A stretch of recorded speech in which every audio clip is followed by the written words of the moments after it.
Creator. I praise you because I am fearfully and wonderfully made. Your works are wonderful. I know that full well. My frame was not hidden from you when I was made in the secret place. When I was woven together in the depths of the earth, your eyes saw my unformed body. All the days ordained for me were written in your book before one of them came to be. How precious to me are your thoughts, O God! How vast is the sum of them! Were I to count them, they would outnumber the grains of sand. When I awake, I am still with you. If only you would slay the wicked, O God. Away from me, you bloodthirsty men. They speak of you with evil intent. Your adversaries misuse your name. Do I not hate those who hate you, O Lord, and abhor those who rise up against you? I have nothing but hatred for them. I count them my enemies. Search me, O God, and know my heart. Test me and know my anxious thoughts. See if there is any offensive way in me, and lead me in the way everlasting. 2 Kings chapter 23. Then the king called together all the elders of Judah and Jerusalem. He went up to the temple of the Lord with the men of Judah, the people of Jerusalem, the priests and the prophets, all the people from the least to the greatest. He read in their hearing all the words of the book of the covenant which had been found in the temple of the Lord. The king stood by the pillar and renewed the covenant in the presence of the Lord, to follow the Lord and keep his commands, regulations, and decrees with all his heart and all his soul, thus confirming the words of the covenant written. What? Can I eat all those go down to me and Are they offering? Yeah. What are they having? Yeah, go ahead.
In this book. Then all the people pledged themselves to the covenant. The king ordered Hilkiah the high priest, the priests next in rank, and the doorkeepers to remove from the temple of the Lord all the articles made for Baal and Asherah and all the starry hosts. He burned them outside Jerusalem in the fields of the Kidron Valley and took the ashes to Bethel. He did away with the pagan priests appointed by the kings of Judah to burn incense on the high places of the towns of Judah and on those around Jerusalem, those who burned incense to Baal, to the sun and moon, to the constellations, and to all the starry hosts. He took the Asherah pole from the temple of the Lord to the Kidron Valley outside Jerusalem and burned it there. He ground it to powder and scattered the dust over the graves of the common people. He also tore down the quarters of the male shrine prostitutes which were in the temple of the Lord and where women did weaving for Asherah. Josiah brought all the priests from the towns of Judah and desecrated the high places from Jeba to Beersheba, where the priests had burned incense. He broke down the shrines at the gates, at the entrance to the gate of Joshua, the city governor, which is on the left of the city gate. Although the priests of the high places did not serve at the altar of the Lord in Jerusalem, they ate unleavened bread with their fellow priests. He desecrated Topheth, which was in the valley of Ben-Hinnom, so no one could use it to sacrifice his son or daughter in the fire to Molech. He removed from the entrance to the temple of the Lord the horses that the kings of Judah had dedicated to the sun. They were in the court near the room of an official named Nathan-Melech. Josiah then burned the chariots dedicated to the sun. He He pulled down the altars the kings of Judah had erected on the roof near the upper room of Ahaz, and the altars Manasseh had built in the 2 courts of the temple of the Lord. He removed them from there, smashed them to pieces, and threw the rubble into the Kidron Valley. The king also desecrated the high places that were east of Jerusalem on the south of the Hill of Corruption, the one Solomon, king of Israel, had built for Ashtoreth, the vile goddess of the Sidonians, for Chemosh, the vile god of Moab, and for Molech, the detestable god of the people of Ammon. Josiah smashed the sacred stones and cut down the Asherah poles and covered the sites with human bones. Even the altar at Bethel, the high place made by Jeroboam son of Nebat, who had caused Israel to sin, even that altar and high place he demolished. He burned the high place and ground it to powder, and burned the Asherah pole also. Then Josiah looked around, and when he saw the tombs that were there on the hillside, he had the bones removed from them and burned on the altar to defile it, in accordance with the word of the Lord proclaimed by the man of God who foretold these things. The king asked, "What is that tombstone I see?" The men of the city said, "It marks the tomb of the man of God who came from Judah and pronounced against the altar of Bethel the very things you have done to it." "Leave it alone," he said. "Don't let anyone disturb his bones." So they spared his bones and those of the prophet who had come from Samaria. Just as he had done at Bethel, Josiah removed and defiled all the shrines at the high places that the kings of Israel had built in the towns of Samaria that had provoked the Lord to anger. Josiah slaughtered all the priests of those high places on the altars and burned human bones on them. Then he went back to Jerusalem. The king gave this order to all the people: "Celebrate the Passover to the Lord your God, as it is written in this book of the covenant. Not since the days of the judges who led Israel, nor throughout the days of the kings of Israel and the kings of Judah, had any such Passover been observed. But in the 18th year of King Josiah, this Passover was celebrated to the Lord in Jerusalem." Furthermore, Josiah got rid of the mediums and spiritists, the household gods, the idols, and all the in Judah and Jerusalem. This he did to fulfill the requirements of the law written in the book that Hilkiah the priest had discovered in the temple of the Lord. Neither before nor after Josiah was there a king like him who turned to the Lord as he did, with all his heart, and with all his soul, and with all his strength, in accordance with all the law of Moses. Nevertheless, the Lord did not turn away from the heat of his fierce anger, which burned against Judah because of all that Manasseh had done to provoke him to anger. So the Lord said, "I will remove Judah also from my presence, as I removed Israel, and I will reject Jerusalem, the city I chose, and this temple about which I said, 'There shall my name be.'" As for the other events of Josiah's reign and all he did, are they not written in the book of the annals of the kings of Judah? While Josiah was king, Pharaoh Necho, king of Egypt, went up to the Euphrates River to help the king of Assyria. King Josiah marched out to meet him in battle, but Necho faced him and killed him at Megiddo. Josiah's servants brought his body in a chariot from Megiddo to Jerusalem and buried him in his own tomb. And the people of the land took Jehoahaz, son of Josiah, and anointed him, and made him king in place of his father. Jehoahaz was 23 years old when he became king, and he reigned in Jerusalem 3 months. His mother's name was Hamutal, daughter of Jeremiah. She was from Libnah. He did evil in the eyes of the Lord, just as his fathers had done. Pharaoh Necho put him in chains at Riblah in the land of Hamath, so that he might not reign in Jerusalem, and he imposed on Judah a levy of 100 talents of silver and a talent of gold. Pharaoh Necho made Eliakim, son of Josiah, king in place of his father Josiah, and changed Eliakim's name to Jehoiakim. But he took Jehoahaz and carried him off to Egypt, and there he died. Jehoiakim paid Pharaoh Necho the silver and gold. "But now listen, O Jacob my servant, Israel whom I have chosen. This is what the Lord says, He who made you, who formed you in the womb, and who will help you. Do not be afraid, O Jacob my servant, Jeshurun whom I have chosen, for I will pour water on the thirsty land, and streams on the dry ground. I will pour out my spirit on your offspring, and my blessing on your descendants. They will spring up like grass in a meadow, like poplar trees by flowing streams.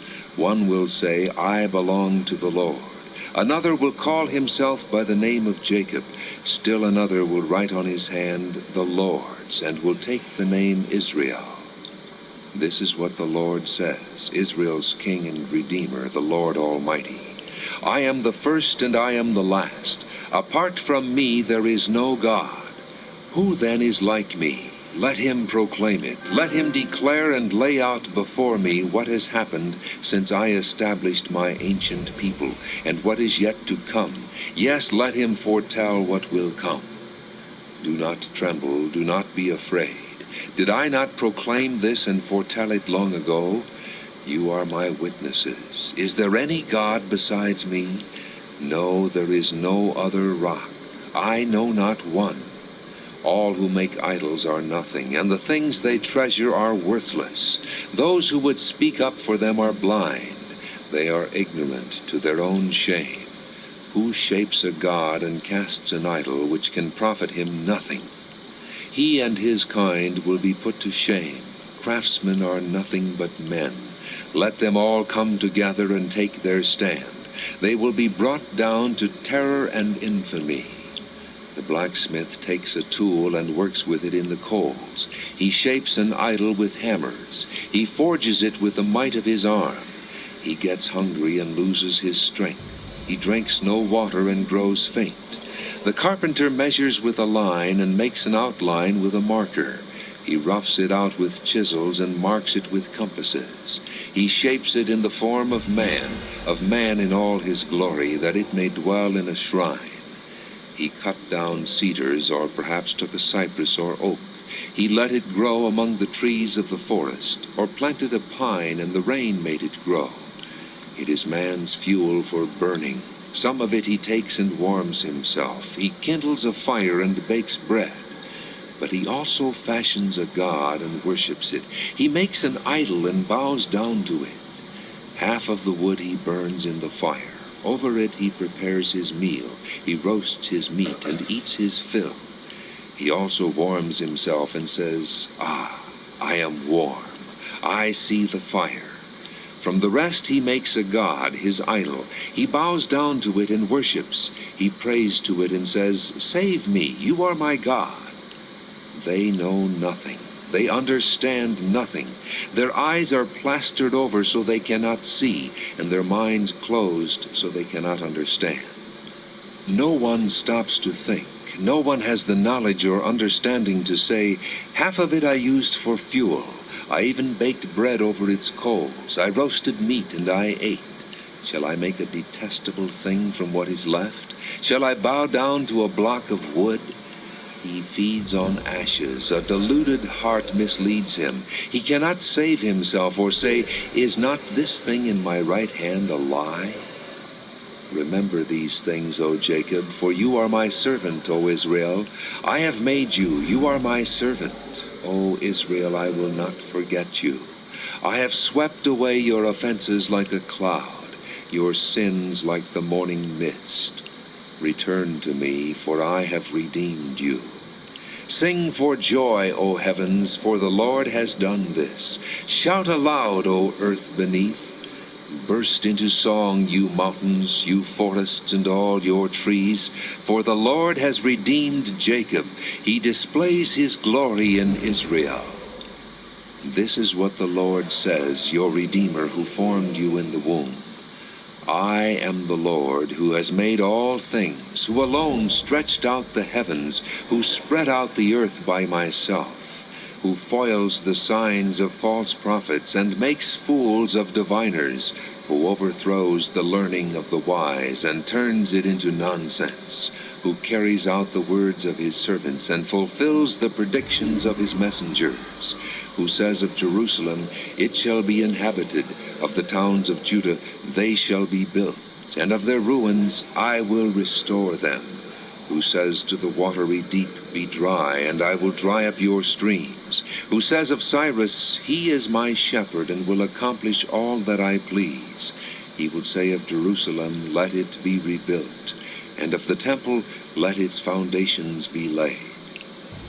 Exodus chapter 37. Bezalel made the ark of acacia wood, 2.5 cubits long, 1.5 cubits wide, and 1.5 cubits high.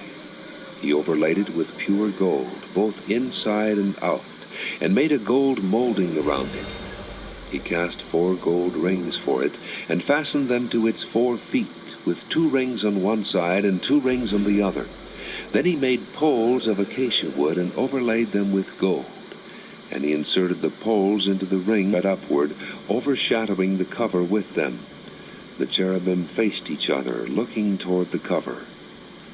They made the table of acacia wood, 2 cubits long, 1 cubit wide, and 1.5 cubits high.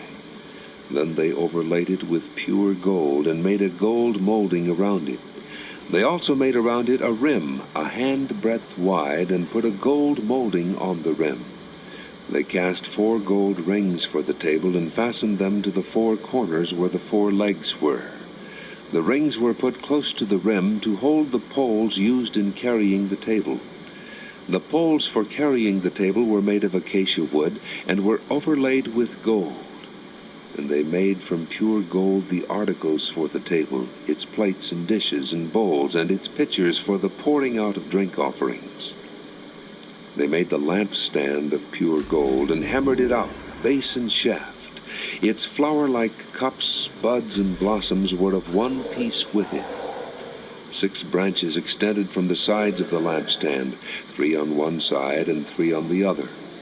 3 cups shaped like almond flowers with buds and blossoms were on one branch, 3 on the next branch, and the same for all 6 branches extending from the lampstand.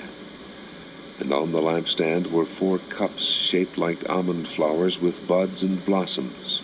1 bud was under the first pair of branches extending from the lampstand, a 2nd bud under the 2nd pair, and a 3rd bud under the 3rd pair, 6 branches in all. The buds and the branches were all of one piece with the lampstand, hammered out of pure gold. They made it 7 lamps, as well as its wick trimmers and trays of pure gold. They made the lampstand and all its accessories from 1 talent of pure gold. They made the altar of incense out of acacia wood. It was square, 1 cubit long and 1 cubit wide, and 2 cubits high, its horns of one piece with it. They overlaid the top and all the sides and the horns with pure gold, and made a gold molding around it. They made 2 gold rings below the molding, 2 on opposite sides, to hold the poles used to carry it. They made the poles of acacia wood, and overlaid them with gold. They also made the sacred anointing oil and the pure fragrant incense, the work of a perfumer. 2 Samuel chapter 15. In the course of time, Absalom provided himself with a chariot and horses, and with 50 men to run ahead of him. He would get up early and stand by the side of the road leading to the city gate.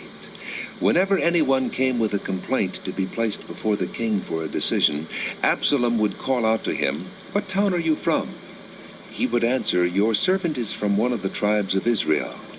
Then Absalom would say to him, "Look, your claims are valid and proper, but there is no representative of the king to hear you." And Absalom would add, "If only I were appointed judge in the land, then everyone who has a complaint or case could come to me, and I would see that he gets justice." Also, whenever anyone approached him to bow down before him, Absalom would reach out his hand, take hold of him, and kiss him. Absalom behaved in this way toward all the Israelites who came to the king asking for justice, and so he stole the hearts of the men of Israel. At the end of 4 years, Absalom said to the king, "Let me go to Hebron and fulfill a vow I made to the Lord. While your servant was living at Geshur in Aram, I made this vow: if the Lord takes me back to Jerusalem, I will worship the Lord in Hebron." The king said to him, "Go in peace." So he went to Hebron. Then Absalom sent secret messengers throughout the tribes of Israel to say, "As soon as you hear the sound of the trumpets, then say, 'Absalom is king in Hebron.'" 200 men from Jerusalem had accompanied Absalom. They had been invited as guests and went quite innocently, knowing nothing about the matter. While Absalom was offering sacrifices, he also sent for Ahithophel the Gilonite, David's counselor, to come from Gilo, his hometown. And so the conspiracy gained strength, and Absalom's following kept on increasing. A messenger came and told David, "The hearts of the men of Israel are with Absalom." Then David said to all his officials who were with him in Jerusalem, "Come, we must flee, or none of us will escape from Absalom. We must leave immediately, or he will move quickly to overtake us and bring ruin upon us and put the city to the sword." The king's officials answered him, "Your servants are ready to do whatever our lord the king chooses." The king set out with his entire household following him, but he left 10 concubines to take care of the palace. So the king set out with all the people following him, and they halted at a place some distance away. All his men marched past him, along with all the Kerethites and Pelethites. And all the 600 Gittites who had accompanied him from Gath marched before the king.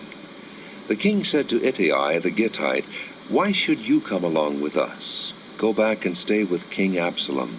You are a foreigner, an exile from your homeland. You came only yesterday, and today shall I make you wander about with us when I do not know where I am going? Go back and take your countrymen. May kindness and faithfulness be with you."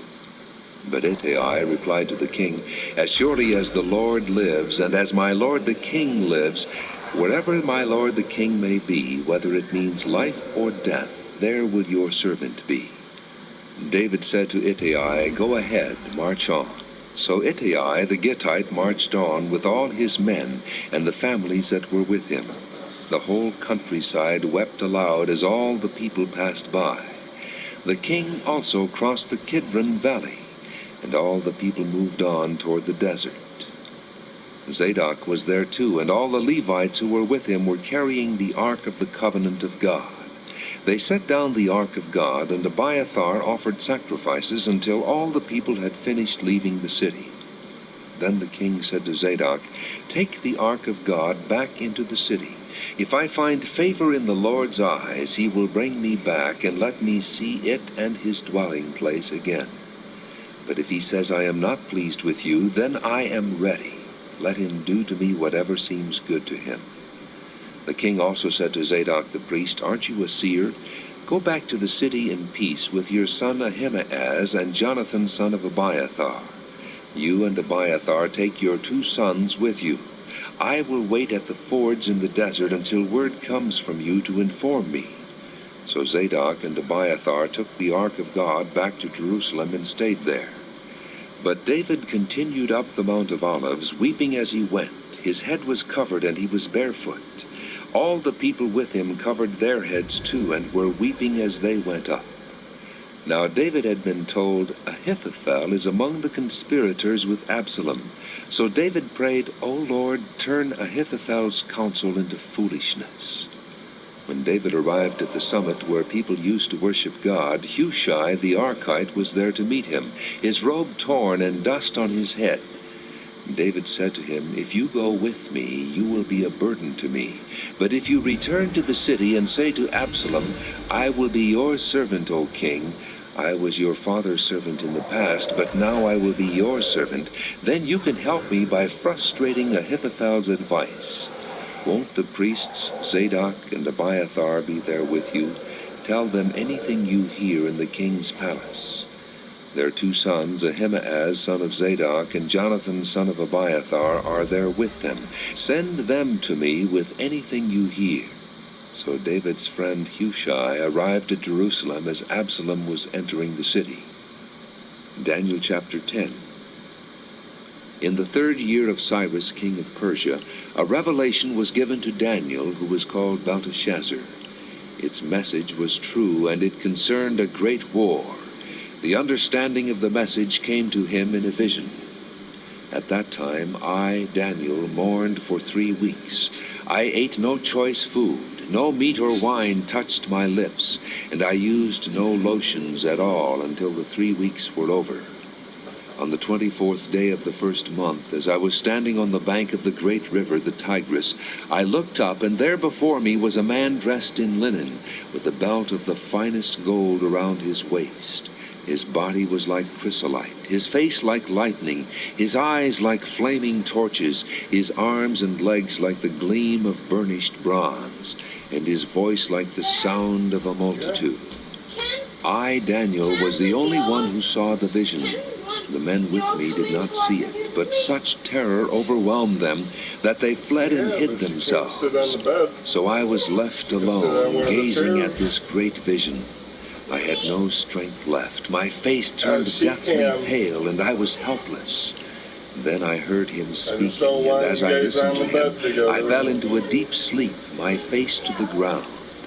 A hand touched me and set me trembling on my hands and knees. Sounds like it's raining out there again, is it? Daniel, you who are highly esteemed, consider carefully the words I am about to speak to you, and stand up, for I have now been sent to you.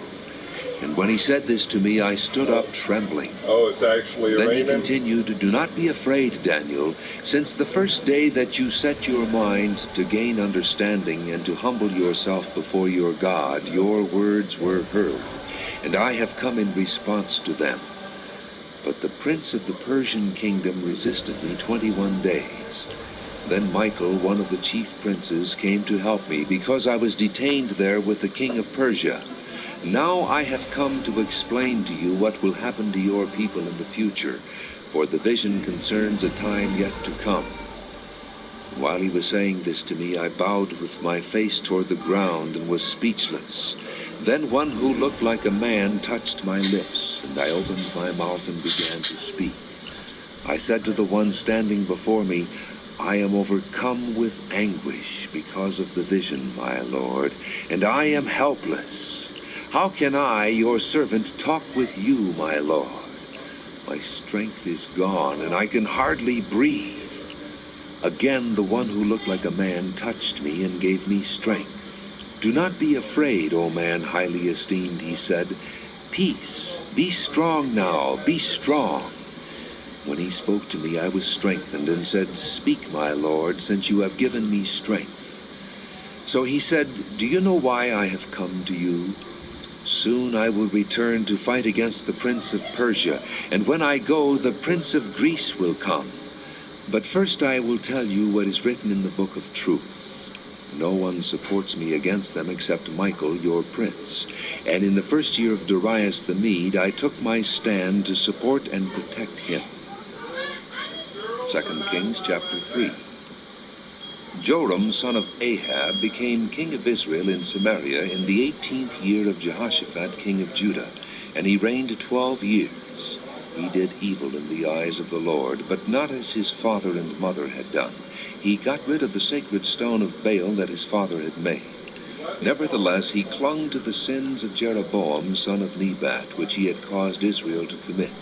He did not turn away from them. Now Mesha, king of Moab, raised sheep, and he had to supply the king of Israel with 100,000 lambs and with the wool of 100,000 rams. But after Ahab died, the king of Moab rebelled against the king of Israel. So at that time King Joram set out from Samaria and mobilized all Israel. He also sent this message to Jehoshaphat, king of Judah: "The king of Moab has rebelled against me. Will you go with me to fight against Moab?" "I will go with you," he replied. "I am as you are, my people as your people, my horses as your horses." "By what route shall we attack?" he asked. "Through the desert of Edom," he answered. So the king of Israel set out with the king of Judah and the king of Edom. After a roundabout march of 7 days, the army had no more water for themselves or for the animals with them. "What?" exclaimed the king of Israel. "Has the Lord called us 3 kings together only to hand us over to Moab?" But Jehoshaphat asked, "Is there no prophet of the Lord here, that we may inquire of the Lord through him?" An officer of the king of Israel answered, "Elisha, son of Shaphat, is here. He used to pour water on the hands of Elijah." Jehoshaphat said, "The word of the Lord is with him." So the king of Israel and Jehoshaphat and the king of Edom went down to him. Elisha said to the king of Israel, "What do we have to do with each other? Go to the prophets of your father and the prophets of your mother." "No," the king of Israel answered, "because it was the Lord who called us 3 kings together to hand us over to Moab." Elisha said, "As surely as the Lord Almighty lives, whom I serve, if I did not have respect for the presence of Jehoshaphat, king of Judah, I would not look at you or even notice you. I can't. But You now can't bring have me a these harp." girls over if I can't even While the sit for harpist 2 was playing, minutes. the hand of the Lord Okay. came upon Elisha, and he said, "This is what the Lord says, make this valley full of ditches, for this is what the Lord says, you will see neither wind nor rain, yet this valley will be filled with water, and you, your cattle, and your other animals will drink. This is an easy thing in the eyes of the Lord. He will also hand Moab over to you. You will overthrow every fortified city and every major town. You will cut down every good tree, stop up all the springs, and ruin every good field with stones." The next morning, about the time for offering the sacrifice, there it was, water flowing from the direction of Edom, and the land was filled with water. Now all the Moabites had heard that the kings had come to fight against them. So every man, young and old, who could bear arms was called up and stationed on the border. When they got up early in the morning, the sun was shining on the water. To the Moabites across the way, the water looked red, like blood. "That's blood," they said. "Those kings must have fought and slaughtered each other. Now to the plunder, Moab." But when the Moabites came to the camp of Israel, the Israelites rose up and fought them until they fled. And the Israelites invaded the land and slaughtered the Moabites. They destroyed the towns, and each man threw a stone on every good field until it was covered. They stopped up all the springs and cut down every good tree. Only Ker-Hareseth was left with its stones in place, but men armed with slings surrounded it and attacked it as well. When the king of Moab saw that the battle had gone against him, he took with him 700 swordsmen to break through to the king of Edom, but they failed. Then he took his firstborn son, who was to succeed him as king, and offered him as a sacrifice on the wall. The fury against Israel was great. They withdrew and returned to their own land. Leviticus chapter 17. The Lord said to Moses, "Speak to Aaron and his sons and to all the Israelites, and say to them, this is what the Lord has commanded. Any Israelite who sacrifices an ox, a lamb, or a goat, in the camp or outside of it, instead of bringing it to the entrance to the tent of meeting to present it as an offering to the Lord in front of the tabernacle of the Lord, that man shall be considered guilty of bloodshed. He has shed blood and must be cut off from his people. This is so the Israelites will bring to the Lord the sacrifices they are now making in the open fields. They must bring them to the priest, that is, to the Lord, at the entrance to the tent of meeting, and sacrifice them as fellowship offerings. The priest is to sprinkle the blood against the altar of the Lord at the entrance to the tent of meeting, and burn the fat as an aroma pleasing to the Lord. They must no longer offer any of their sacrifices to the goat idols to whom they prostitute themselves. This is to be a lasting ordinance for them and for the generations to come. Say to them, any Israelite or any alien living among them who offers a burnt offering or sacrifice and does not bring it to the entrance to the tent of meeting to sacrifice it to the Lord, that man must be cut off from his people. Any Israelite or any alien living among them who eats any blood, I will set my face against that person who eats blood and will cut him off from his people. For the life of a creature is in the blood, and I have given it to you to make atonement for yourselves on the altar. It is the blood that makes atonement for one's life. Therefore I say to the Israelites, none of you may eat blood, nor may an alien living among you eat blood. Any Israelite or any alien living among you who hunts any animal or bird that may be eaten must drain out the blood and cover it with earth, because the life of every creature is its blood. That is why I have said to the Israelites, you must not eat the blood of any creature, because the life of every creature is its blood. Anyone who eats it must be cut off. Anyone, whether native-born or alien, who eats anything found dead or torn by wild animals must wash his clothes and bathe with water, and he will be ceremonially unclean till evening. Then he will be clean. But if he does not wash his clothes and bathe himself, he will be held responsible. Psalm 147. Praise the Lord. How good it is to sing praises to our God. How pleasant and fitting to praise him. The Lord builds up Jerusalem. He gathers the exiles of Israel. He heals the broken-hearted and binds up their wounds.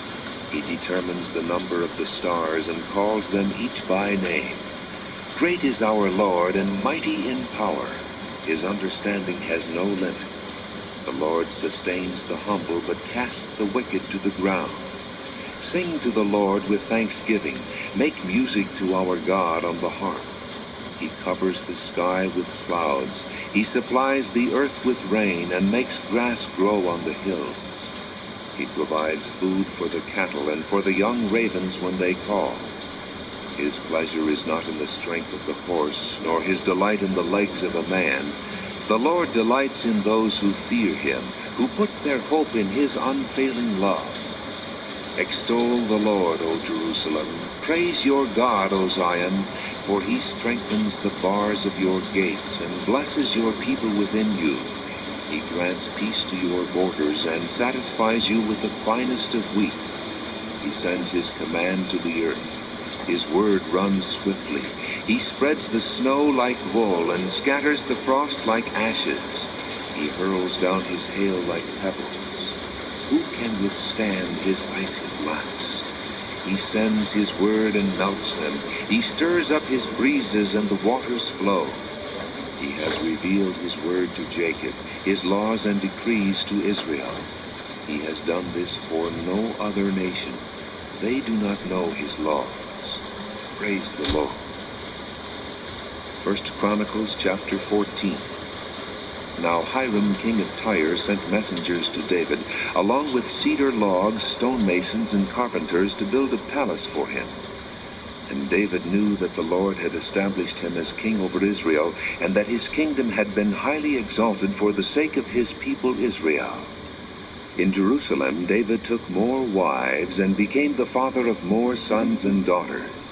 These are the names of the children born to him there: Shammua, Shobab, Nathan, Solomon, Ibhar, Elishua, Elpelet, Noga, Nepheg, Japhiah, Elishama, Beliada, and Eliphalet. When the Philistines heard that David had been anointed king over all Israel, they went up in full force to search for him. But David heard about it and went out to meet them. Now the Philistines had come and raided the valley of Rephaim. So David inquired of God, "Shall I go and attack the Philistines? Will you hand them over to me?" And the Lord answered him, "Go, I will hand them over to you." So David and his men went up to Baal-perazim, and there he defeated them. He said, "As waters break out, God has broken out against my enemies by my hand." So that place was called Baal-perazim. The Philistines had abandoned their gods there, and David gave orders to burn them in the fire.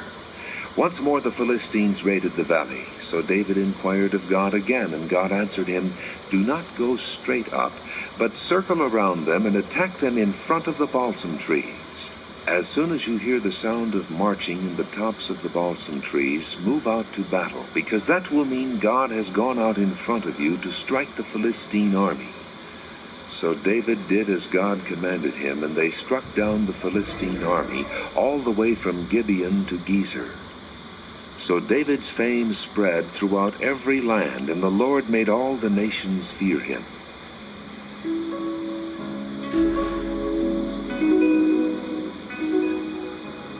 Introduction to Malachi. About 100 years had passed since the Jewish people had returned to their land from captivity in Babylon in 538 BC. The temple had been rebuilt, but over time, the people didn't take their worship seriously. The priests and people were cheating God by not giving him the offerings that were due him. They were even marrying outside the people of God.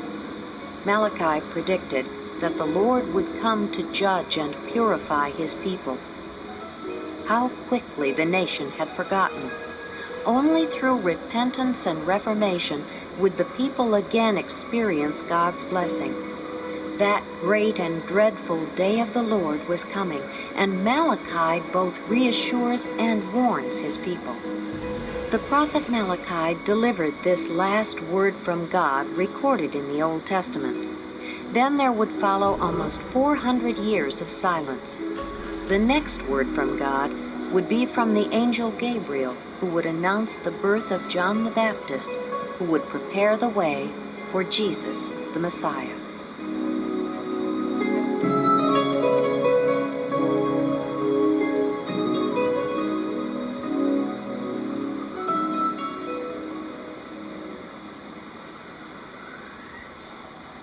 Genesis chapter 12. The Lord had said to Abram, "Leave your country, your people, and your father's household, and go to the land I will show you. I will make you into a great nation, and I will bless you. I will make your name great, and you will be a blessing. I will bless those who bless you, and whoever curses you I will curse. And all peoples on earth will be blessed through you." So Abram left as the Lord had told him, and Lot went with him. Abram was 75 years old when he set out from Haran. He took his wife Sarai, his nephew Lot, all the possessions they had accumulated, and the people they had acquired in Haran, and they set out for the land of Canaan, and they arrived there. Abram traveled through the land as far as the site of the great tree of Moreh at Shechem. At that time the Canaanites were in the land. The Lord appeared to Abram and said, "To your offspring I will give this land." So he built an altar there to the Lord who had appeared to him. From there he went on toward the hills east of Bethel, and pitched his tent, with Bethel on the west and Ai on the east. And there he built an altar to the Lord, and called on the name of the Lord. Then Abram set out and continued toward the Negev. Now there was a famine in the land, and Abram went down to Egypt to live there for a while, because the famine was severe. As he was about to enter Egypt, he said to his wife Sarai, "I know what a beautiful woman you are. When the Egyptians see you, they will say, 'This is his wife.' Then they will kill me, but will let you live. Say you are my sister, so that I will be treated well for your sake, and my life will be spared." When Abram came to Egypt, the Egyptians saw that she was a very beautiful woman. And when Pharaoh's officials saw her, they praised her to Pharaoh, and she was taken into his palace. He treated Abram well for her sake, and Abram acquired sheep and cattle, male and female donkeys, menservants and maidservants, and camels. But the Lord inflicted serious diseases on Pharaoh and his household because of Abram's wife Sarai. So Pharaoh summoned Abram. "What have you done to me?" he said. "Why didn't you tell me she was your wife? Why did you say she is my sister, so that I took her to be my wife? Now then, here is your wife. Take her and go." And Pharaoh gave orders about Abram to his men, and they sent him on his way with his wife and everything he had. Ezra chapter 1. In the first year of Cyrus king of Persia, in order to fulfill the word of the Lord spoken by Jeremiah, the Lord moved the heart of Cyrus king of Persia to make a proclamation throughout his realm and to put it in writing. This is what Cyrus king of Persia says: "The Lord, the God of heaven, has given me all the kingdoms of the earth, and he has appointed me to build a temple for him at Jerusalem in Judah. Any one of his people among you, may his God be with him, and let him go up to Jerusalem in Judah and build the temple of the Lord, the God of Israel, the God who is in Jerusalem. And the people of any place where survivors may now be living are to provide him with silver and gold, with goods and livestock, and with free will offerings for the temple of God in Jerusalem." Then the family heads of Judah and Benjamin, and the priests and Levites, everyone whose heart God had moved, prepared to go up and build the house of the Lord in Jerusalem. All their neighbors assisted them with articles of silver and gold, with goods and livestock, and with valuable gifts, in addition to all the free will offerings. Moreover, King Cyrus brought out the articles belonging to the temple of the Lord, which Nebuchadnezzar had carried away from Jerusalem, and had placed in the temple of his God.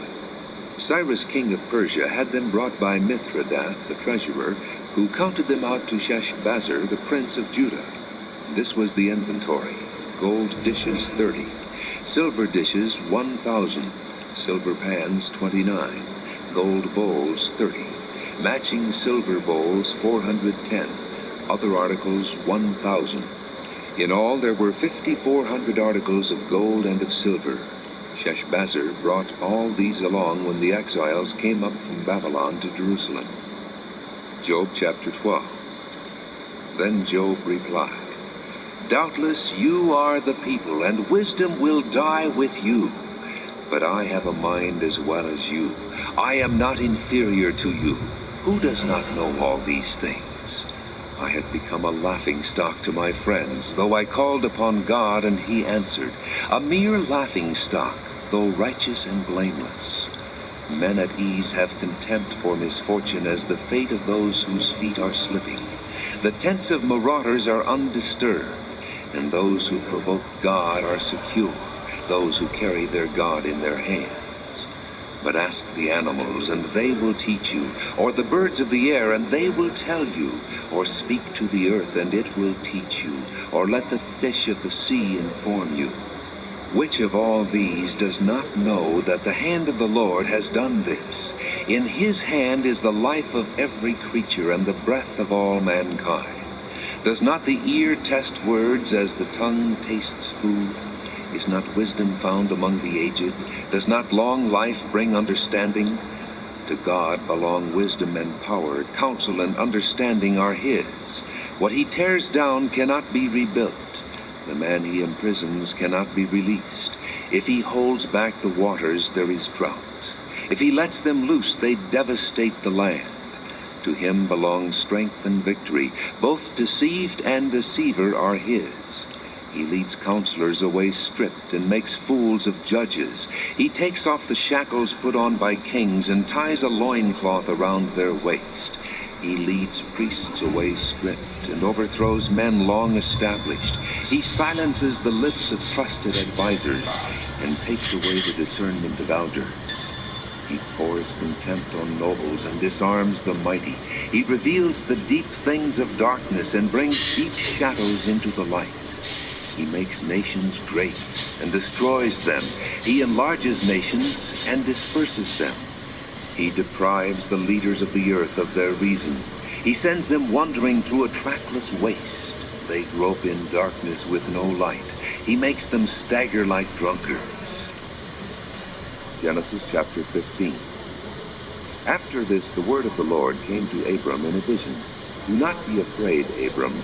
I am your shield, your very great reward. But Abram said, O sovereign Lord, what can you give me, since I remain childless, and the one who will inherit my estate is Eliezer of Damascus? And Abram said, You have given me no children, so a servant in my household will be my heir. Then the word of the Lord came to him, This man will not be your heir, but a son coming from your own body will be your heir. He took him outside and said, Look up at the heavens and count the stars, if indeed you can count them. Then he said to him, So shall your offspring be. Abram believed the Lord, and he credited it to him as righteousness. He also said to him, I am the Lord who brought you out of Ur of the Chaldeans to give you this land to take possession of it. But Abram said, O sovereign Lord, how can I know that I will gain possession of it? So the Lord said to him, Bring me a heifer, a goat, and a ram, each 3 years old, along with a dove and a young pigeon. Abram brought all these to him, cut them in two, and arranged the halves opposite each other. The birds, however, he did not cut in half. Then birds of prey came down on the carcasses, but Abram drove them away. As the sun was setting, Abram fell into a deep sleep, and a thick and dreadful darkness came over him. Then the Lord said to him, Know for certain that your descendants will be strangers in a country not their own, and they will be enslaved and mistreated 400 years. But I will punish the nation they serve as slaves, and afterward they will come out with great possessions. You, however, will go to your fathers in peace, and be buried at a good old age. In the 4th generation your descendants will come back here, for the sin of the Amorites has not yet reached its full measure. When the sun had set and darkness had fallen, a smoking firepot with a blazing torch appeared and passed between the pieces. On that day the Lord made a covenant with Abram and said, "To your descendants I give this land, from the river of Egypt to the great river the Euphrates, the land of the Kenites, Kenizzites, Cadmonites, Hittites, Perizzites, Rephaites, Amorites, Canaanites, Girgashites, and Jebusites." Genesis chapter 9. Then God blessed Noah and his sons, saying to them, "Be fruitful and increase in number, and fill the earth. Fear and dread of you will fall upon all the beasts of the earth and all the birds of the air, upon every creature that moves along the ground, and upon all the fish of the sea. They are given into your hands. Everything that lives and moves will be food for you. Just as I gave you the green plants, I now give you everything. But you must not eat meat that has its lifeblood still in it. And for your lifeblood I will surely demolish my covenant with you and with your descendants after you, and with every living creature that was with you, the birds, the livestock, and all the wild animals, all those that came out of the ark with you, every living creature on earth. I establish my covenant with you. Never again will all life be cut off by the waters of a flood. Never again will there be a flood to destroy the earth." And God said, "This is the sign of the covenant I am making between me and you and every living creature with you, a covenant for all generations to come. I have set my rainbow in the clouds, and it will be the sign of the covenant between me and the earth. Whenever I bring clouds over the earth and the rainbow appears in the clouds, I will remember my covenant between me and you and all living creatures of every kind. Never again will the waters become a flood to destroy all life. Whenever the rainbow appears in the clouds, I will see it and remember the everlasting covenant between God and all living creatures of every kind on the earth." So God said to Noah, "This is the sign of the covenant I have established between me and all life on the earth." The sons of Noah who came out of the ark were Shem, Ham, and Japheth. Ham was the father of Canaan. These were the 3 sons of Noah, and from them came the people who were scattered over the earth. Noah, a man of the soil, proceeded to plant a vineyard. When he drank some of its wine, he became drunk and lay uncovered inside his tent. Ham, the father of Canaan, saw his father's nakedness and told his 2 brothers outside. But Shem and Japheth took a garment and laid it across their shoulders. Then they walked in backward and covered their father's nakedness. Their faces were turned the other way so that they would not see their father's nakedness. When Noah awoke from his wine and found out what his youngest son had done to him, he said, "Cursed be Canaan. The lowest of slaves will he be to his brothers." He also said, "Blessed be the Lord, the God of Shem. May Canaan be the slave of Shem. May God extend the territory of Japheth. May Japheth live in the tents of Shem, and may Canaan be his slave." After the flood, Noah lived 350 years. Altogether, Noah lived 950 years, and then he died. Genesis chapter 14. At this time, Amraphel, king of Shinar, Arioch, king of Elasar, Chedorlaomer, king of Elam, and Tidal, king of Goyim, went to war against Bera, king of Sodom, Bersha, king of Gomorrah, Shinab, king of Admah, Shemeber, king of Zeboim, and the king of Bela, that is Zoar.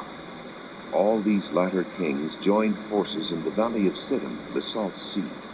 For 12 years they had been subject to Chedorlaomer, but in the 13th year they rebelled. In the 14th year, Chedorlaomer and the kings allied with him went out and defeated the Rephaites in Ashtaroth-Carnium, the Zuzites in Ham, the Emites in Sheva Kiriathaim, and the Horites in the hill country of Seir, as far as Al-Paran near the desert. Then they turned back and went to En-Mishpat, that is Kadesh. They conquered the whole territory of the Amalekites, as well as the Amorites, who were living in Hazazon Tamar.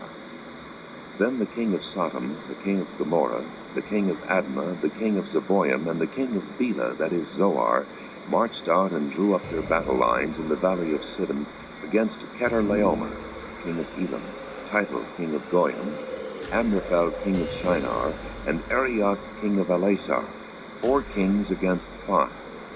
Now the valley of Siddim was full of tar pits, and when the kings of Sodom and Gomorrah fled, some of the men fell into them, and the rest fled to the hills. The 4 kings seized all the goods of Sodom and Gomorrah and all their food, and then they went away. They also carried off Abram's nephew Lot and his possessions, since he was living in Sodom. One who had escaped came and reported this to Abram the Hebrew.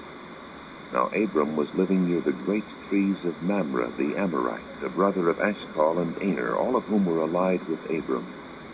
When Abram heard that his relative had been taken captive, he called out the 318 trained men born in his household and went in pursuit as far as Dan.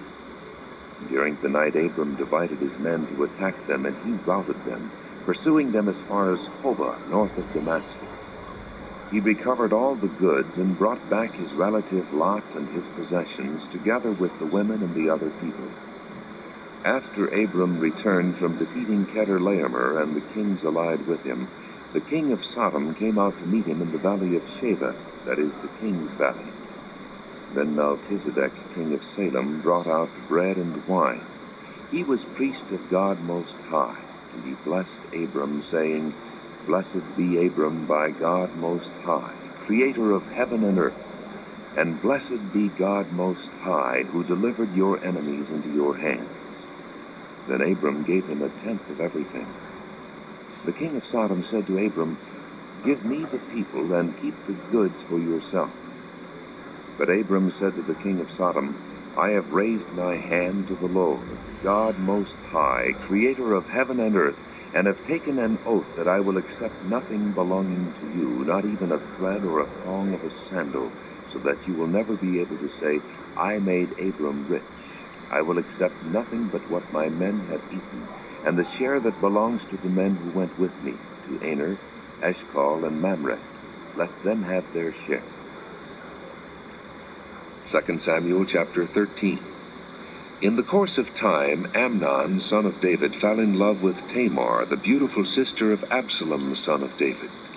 Amnon became frustrated to the point of illness on account of his sister Tamar, for she was a virgin, and it seemed impossible for him to do anything to her. Now Amnon had a friend named Jonadab, son of Shimeah, David's brother. Jonadab was a very shrewd man. He asked Amnon, Why do you, the king's son, look so haggard morning after morning? Won't you tell me? Amnon said to him, I'm in love with Tamar, my brother Absalom's sister. Go to bed and pretend to be ill, Jonadab said. When your father comes to see you, say to him, I would like my sister Tamar to come and give me something to eat. Let her prepare the food in my sight, so I may watch her, and then eat it from her hand. So Amnon lay down and pretended to be ill. When the king came to see him, Amnon said to him, I would like my sister Tamar to come and make some special bread in my sight, so I may eat from her hand. David sent word to Tamar at the palace, Go to the house of your brother Amnon and prepare some food for him. So Tamar went to the house of her brother Amnon, who was lying down. She took some dough, kneaded it, made the bread in his sight, and baked it. Then she took the pan and served him the bread, but he refused to eat. Send everyone out of here, Amnon said, so everyone left him. Then Amnon said to Tamar, Bring the food here into my bedroom, so I may eat from your hand. And Tamar took the bread she had prepared and brought it to her brother Amnon in his bedroom. But when she took it to him to eat, he grabbed her and said, Come to bed with me, my sister. Don't, my brother, she said to him. Don't force me. Such a thing should not be done in Israel. Don't do this wicked thing. What about me? Where could I get rid of my disgrace? And what about you? You would be like one of the wicked fools in Israel. Please speak to the king. He will not keep me from being married to you. But he refused to listen to her, and since he was stronger than she, he raped her. Then Amnon hated her with intense hatred, In fact, he hated her more than he had loved her. Amnon said to her, "Get up and get out." "No," she said to him, "sending me away would be a greater wrong than what you have already done to me." But he refused to listen to her. He called his personal servant and said, "Get this woman out of here and bolt the door after her." So his servant put her out and bolted the door after her. She was wearing a richly ornamented robe, for this was the kind of garment the virgin daughters of the king wore. Tamar put ashes on her head and tore the... Absalom never said a word to Amnon, either good or bad. He hated Amnon because he had disgraced his sister Tamar. 2 years later, when Absalom's sheep shearers were at Baal Hazor near the border of Ephraim, he invited all the king's sons to come there. Absalom went to the king and said, "Your servant has had shearers come. Will the king and his officials please join me?" "No, my son," the king replied. "All of us should not go. We would only be a burden to you." Although Absalom urged him, he still refused to go, but gave him his blessing. Then Absalom said, "If not, please let my brother Amnon come with us." The king asked him, "Why should he go with you?" But Absalom urged him, so he sent with him Amnon and the rest of the king's sons. Absalom ordered his men, "Listen, when Amnon is in high spirits from drinking wine, and I say to you, 'Strike Amnon down,' then kill him. Don't be afraid. Have I not given you this order? Be strong and brave." So Absalom's men did to Amnon what Absalom had ordered. And then all the king's sons got up, mounted their mules, and fled. While they were on their way, the report came to David, "Absalom has struck down all the king's sons. Not one of them is left." The king stood up, tore his clothes, and lay down on the ground, and all his servants stood by with their clothes torn. But Jonadab, son of Shimeah, David's brother, said, "My lord should not think that they killed all the princes. Only Amnon is dead." This has been Absalom's expressed intention ever since the day Amnon raped his sister Tamar. My lord the king should not be concerned about the report that all the king's sons are dead. Only Amnon is dead. Meanwhile, Absalom had fled. Now the man standing watch looked up and saw many people on the road west of him, coming down the side of the hill. The watchman went and told the king, "I see men in the direction of Horonaim, on the side of the hill." Jonadab said to the king, "See, the king's sons are here. It has happened just as your servant said." As he finished speaking, the king's sons came in, wailing loudly. The king, too, and all his servants wept very bitterly. Absalom fled and went to Talmai, son of Ammihud, the king of Geshur. But King David mourned for his son every day. After Absalom fled and went to Geshur, he stayed there 3 years. And the spirit of the king longed to go to Absalom, for he was consoled concerning Amnon's death. Exodus chapter 31. Then the Lord said to Moses, "See, I have chosen Bezalel, son of Uri, the son of Hur, of the tribe of Judah, and I have filled him with the Spirit of God, with skill, ability, and knowledge in all kinds of crafts, to make artistic designs for work in gold, silver, and bronze, to cut and set stones, to work in wood, and to engage in all kinds of craftsmanship. Moreover, I have appointed Oholiab, son of Ahisamach, of the tribe of Dan, to help him. Also I have given skill to all the craftsmen to make everything I have commanded you, the tent of meeting, the ark of the testimony with the atonement cover on it, and all the other furnishings of the tent, the table and its articles, the pure gold lampstand and all its accessories, the altar of incense, the altar of burnt offering and all its utensils, the basin with its stand, and also the woven garments, both the sacred garments for Aaron the priest and the garments for his sons when they serve as priests, and the anointing oil and fragrant incense for the holy place. They are to make them just as I commanded you."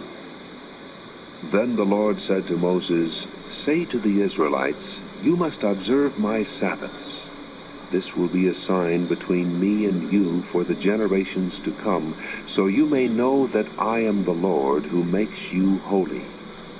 Observe the Sabbath, because it is holy to you. Anyone who desecrates it must be put to death. Whoever does any work on that day must be cut off from his people. For 6 days work is to be done, but the seventh day is a Sabbath of rest, holy to the Lord. Whoever does any work on the Sabbath day must be put to death. The Israelites are to observe the Sabbath, celebrating it for the generations to come as a lasting covenant. It will be a sign between me and the Israelites forever. For in 6 days the Lord made the heavens and the earth, and on the seventh day he abstained from work and rested. When the Lord finished speaking to Moses on Mount Sinai, he gave him the 2 tablets of the testimony, the tablets of stone inscribed by the finger of God. Daniel chapter 5. King Belshazzar gave a great banquet for 1,000 of his nobles and drank wine with them. While Belshazzar was drinking his wine, he gave orders to bring in the gold and silver goblets that Nebuchadnezzar his father had taken from the temple in Jerusalem, so that the king and his nobles, his wives and his concubines might drink from them. So they brought in the gold goblets that had been taken from the temple of God in Jerusalem, and the king and his nobles, his wives and his concubines, drank from them. As they drank the wine, they praised the gods of gold and silver, of bronze, iron, wood, and stone. Suddenly the fingers of a human hand appeared and wrote on the plaster of the wall near the lampstand in the royal palace. The king watched the hand as it wrote. His face turned pale, and he was so frightened that his knees knocked together and his legs gave way. The king called out for the enchanters, astrologers, and diviners to be brought, and said to these wise men of Babylon, "Whoever reads this writing and tells me what it means will be clothed in purple and have a gold chain placed around his neck, and he will be made the 3rd highest ruler in the kingdom." Then all the king's wise men came in, but they could not read the writing or tell the king what it meant. So King Belshazzar became even more terrified, and his face grew more pale. His nobles were baffled. The queen, hearing the voices of the king and his nobles, came into the banquet hall. "O king, live forever," she said. "Don't be alarmed. Don't look so pale. There is a man in your kingdom who has the spirit of the holy gods in him. In the time of your father, he was found to have insight and intelligence and wisdom like that of the gods. King Nebuchadnezzar, your father the king, I say, appointed him chief of the magicians, enchanters, astrologers, and diviners. This man Daniel, whom the king called Belteshazzar, was found to have a keen mind and knowledge and understanding, and also the ability to interpret dreams, explain riddles, and solve difficult problems. Call for Daniel, and he will tell you what the writing means." So Daniel was brought before the king, and the king said to him, "Are you Daniel, one of the exiles my father the king brought from Judah? I have heard that the spirit of the gods is in you, and that you have insight, intelligence, and outstanding wisdom." The wise men and enchanters were brought before me to read this writing and tell me what it means, but they could not explain it. Now I have heard that you are able to give interpretations and to solve difficult problems. If you can read this writing and tell me what it means, you will be clothed in purple and have a gold chain placed around your neck, and you will be made the 3rd highest ruler in the kingdom." Then Daniel answered the king, "You may keep your gifts for yourself and give your rewards to someone else. Nevertheless, I will read the writing for the king and tell him what it means. O king, the Most High God gave your father Nebuchadnezzar sovereignty and greatness and glory and splendor. Because of the high position he gave him, all the peoples and nations and men of every language dreaded and feared him. Those the king wanted to put to death, he put to death. Those he wanted to spare, he spared. Those he wanted to promote, he promoted. And those he wanted to humble, he humbled. But when his heart became arrogant and hardened with pride, he was deposed from his royal throne and stripped of his glory. He was driven away from people and given the mind of an animal. He lived with the wild donkeys and ate grass like cattle, and his body was drenched with the dew of heaven, until he acknowledged that the Most High God is sovereign over the kingdoms of men and sets over them anyone he wishes. But you, his son, O Belshazzar, have not humbled yourself, though you knew all this. Instead, you have set yourself up against the Lord of heaven. You had the goblets from his temple brought to you, and you and your nobles, your wives, and your concubines drank wine from them. You praised the gods of silver and gold, of bronze, iron, wood, and stone, which cannot see or hear or understand. But you did not honor the God who holds in his hand your life and all your ways. Therefore he sent the hand that wrote the inscription. This is the inscription that was written: Mene, Mene, Tekel, Parsin. This is what these words mean. Mene, God has numbered the days of your reign and brought it to an end. Tekel, you have been weighed on the scales and found wanting. Perez, your kingdom is divided and given to the Medes and Persians. Then at Belshazzar's command, Daniel was clothed in purple. A gold chain was placed around his neck, and he was proclaimed the third highest ruler in the kingdom. That very night Belshazzar, king of the Babylonians, was slain, and Darius the Mede took over the kingdom at the age of 62. Judges chapter 9. Abimelech, son of Jerubbaal, went to his mother's brothers in Shechem, and said to them and to all his mother's clan, Ask all the citizens of Shechem, which is better for you, to have all 70 of Jerubbaal's sons rule over you, or just one man? Remember, I am your flesh and blood. When the brothers repeated all this to the citizens of Shechem, they were inclined to follow Abimelech, for they said, He is our brother. They gave him 70 shekels of silver from the temple of Baal-berith, and Abimelech used it to hire reckless adventurers who became his followers. He went to his father's home in Ophrah, and on one stone murdered his 70 brothers, the sons of Jerubbaal. But Jotham, the youngest son of Jerubbaal, escaped by hiding.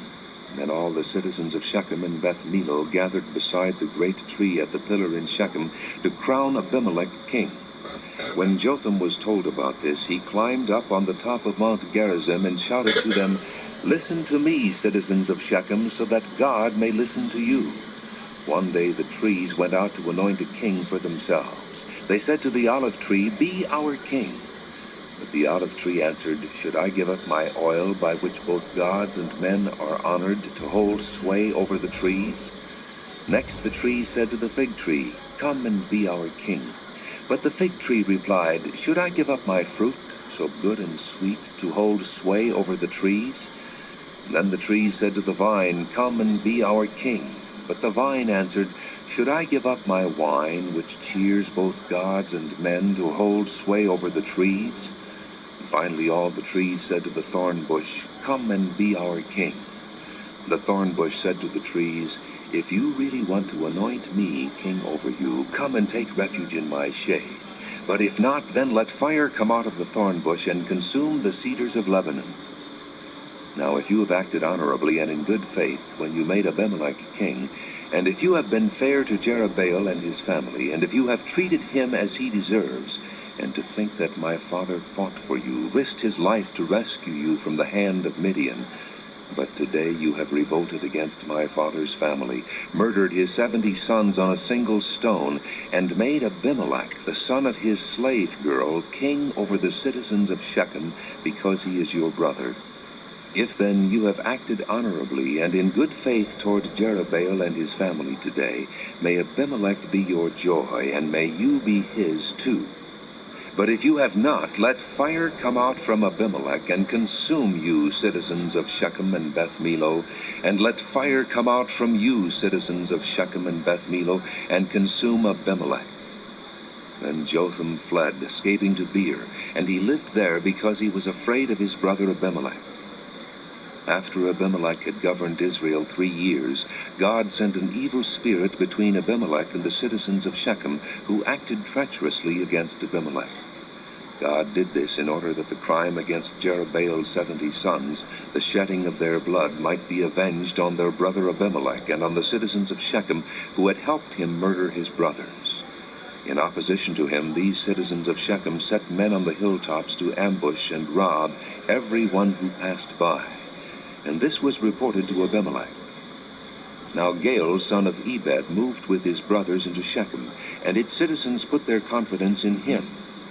After they had gone out into the fields and gathered the grapes and trodden them, they held a festival in the temple of their God. While they were eating and drinking, they cursed Abimelech. Then Gaal, son of Ebed, said, "Who is Abimelech, and who is Shechem, that we should be subject to him? Isn't he Jerubbaal's son, and isn't Zebul his deputy? Serve the men of Hamor, Shechem's father. Why should we serve Abimelech? If only this people were under my command, then I would get rid of him. I would say to Abimelech, 'Call out your whole army.'" When Zebul, the governor of the city, heard what Gaal, son of Ebed, said, he was very angry. Under cover, he sent messengers to Abimelech, saying, "Gaal, son of Ebed, and his brothers have come to Shechem and are stirring up the city against you. Now then, during the night, you and your men should come and lie in wait in the fields. In the morning at sunrise, advance against the city. When Gaal and his men come out against you, do whatever your hand finds to do." So Abimelech and all his troops set out by night and took up concealed positions near Shechem in 4 companies. Now Gaal, son of Ebed, had gone out and was standing at the entrance to the city gate, just as Abimelech and his soldiers came out from their hiding place. When Gaal saw them, he said to Zebul, "Look, people are coming down from the tops of the mountains." And Zebul replied, "You mistake the shadows of the mountains for men." But Gaal spoke up again, "Look, people are coming down from the center of the land, and a company is coming from the direction of the soothsayer's tree." Then Zebul said to him, "Where is your big talk now, you who said, 'Who is Abimelech that we should be subject to him?' Aren't these the men you ridiculed? Go out and fight them." So Gaal led out the citizens of Shechem and fought Abimelech. Abimelech chased him, and many fell wounded in the flight, all the way to the entrance to the gate. Abimelech stayed in Arumah, and Zebul drove Gaal and his brothers out of Shechem. The next day the people of Shechem went out to the fields, and this was reported to Abimelech. So he took his men, divided them into 3 companies, and set an ambush in the fields. When he saw the people coming out of the city, he rose to attack them. Abimelech and the companies with him rushed forward to a position at the entrance to the city gate. Then 2 companies rushed upon those in the fields and struck them down. All that day Abimelech pressed his attack against the city until he had captured it and killed its people. Then he destroyed the city and scattered salt over it. On hearing this, the citizens in the tower of Shechem went into the stronghold of the temple of Baal-Bethel. When Abimelech heard that they had assembled there, he and all his men went up Mount Zalmon. He took an axe and cut off some branches, which he lifted to his shoulders. He ordered the men with him, "Quick, do what you have seen me do." So all the men cut branches and followed Abimelech. They piled them against the stronghold and set it on fire over the people inside. So all the people in the tower of Shechem, about 1,000 men and women, also died. Next Abimelech went to Thebez and besieged it and captured it. Inside the city, however, was a strong tower to which all the men and women, all the people of the city, fled. They locked themselves in and climbed up on the tower roof. Abimelech went to the tower and stormed it, but as he approached the entrance to the tower to set it on fire, a woman dropped an upper millstone on his head and cracked his skull. Hurriedly he called to his armor-bearer, "Draw your sword and kill me, so that they can't say a woman killed him." So his servant ran him through, and he died. When the Israelites saw that Abimelech was dead, they went home. Back, they stumble and perish before you, for you have upheld my right and my cause. You have sat on your throne, judging righteously. You have rebuked the nations and destroyed the wicked. You have blotted out their name forever and ever. Endless ruin has overtaken the enemy. You have uprooted their cities. Even the memory of them has perished. The Lord reigns forever. He has established his throne for judgment. He will judge the world in righteousness. He will govern the peoples with justice. The Lord is a refuge for the oppressed, a stronghold in times of trouble. Those who know your name will trust in you, for you, Lord, have never forsaken those who seek you. Sing praises to the Lord, enthroned in Zion. Proclaim among the nations what he has done. For he who avenges blood remembers. He does not ignore the cry of the afflicted. O Lord, see how my enemies persecute me. Have mercy and lift me up from the gates of death, that I may declare your praises in the gates of the daughter of Zion, and there rejoice in your salvation. The nations have fallen into the pit they have dug. Their feet are caught in the net they have hidden. The Lord is known by his justice. The wicked are ensnared by the work of their hands. The wicked return to the grave, all the nations that forget God. But the needy will not always be forgotten, nor the hope of the afflicted ever perish. Arise, O Lord, let not man triumph. Let the nations be judged in your presence. Strike them with terror, O Lord. Let the nations know they are but men. Psalm 55. Listen to my prayer, O God. Do not ignore my plea. Hear me and answer me. My thoughts trouble me, and I am distraught at the voice of the enemy, at the stares of the wicked, for they bring down suffering upon Eric, me, and let's come revile in me here. I in their want to anger. talk to you. My heart is in anguish within me. The terrors of As death soon have as failed your me. one friend Fear come and over, the trembling have little one beset came me. over right after, Horror has right? overwhelmed me. Remember? I said, oh, I'm that just I had talking the to you about wings what of a happened. dove. I would And fly then the away next thing and you be know, at within rest. 2 minutes, I would flee that girl far come away over to and get a stay boat. in the desert. So, I would let hurry me to talk my to you. place of shelter, So what I think far had from the happened tempest is and the storm. one girl that you wanted to play Confuse with, the wicked, O Lord. it was Confound okay. their speech. Until For the I see little one violence and complained, and strife then in the she come city. over here Day and night they to prowl interrupt you about on guys' its time, and walls. then Malice and abuse are within it. take them away. Destructive Take the other forces girl are away. at work in So the the city. Threats littler and one wasn't lies like never playing leave with the its other one. streets.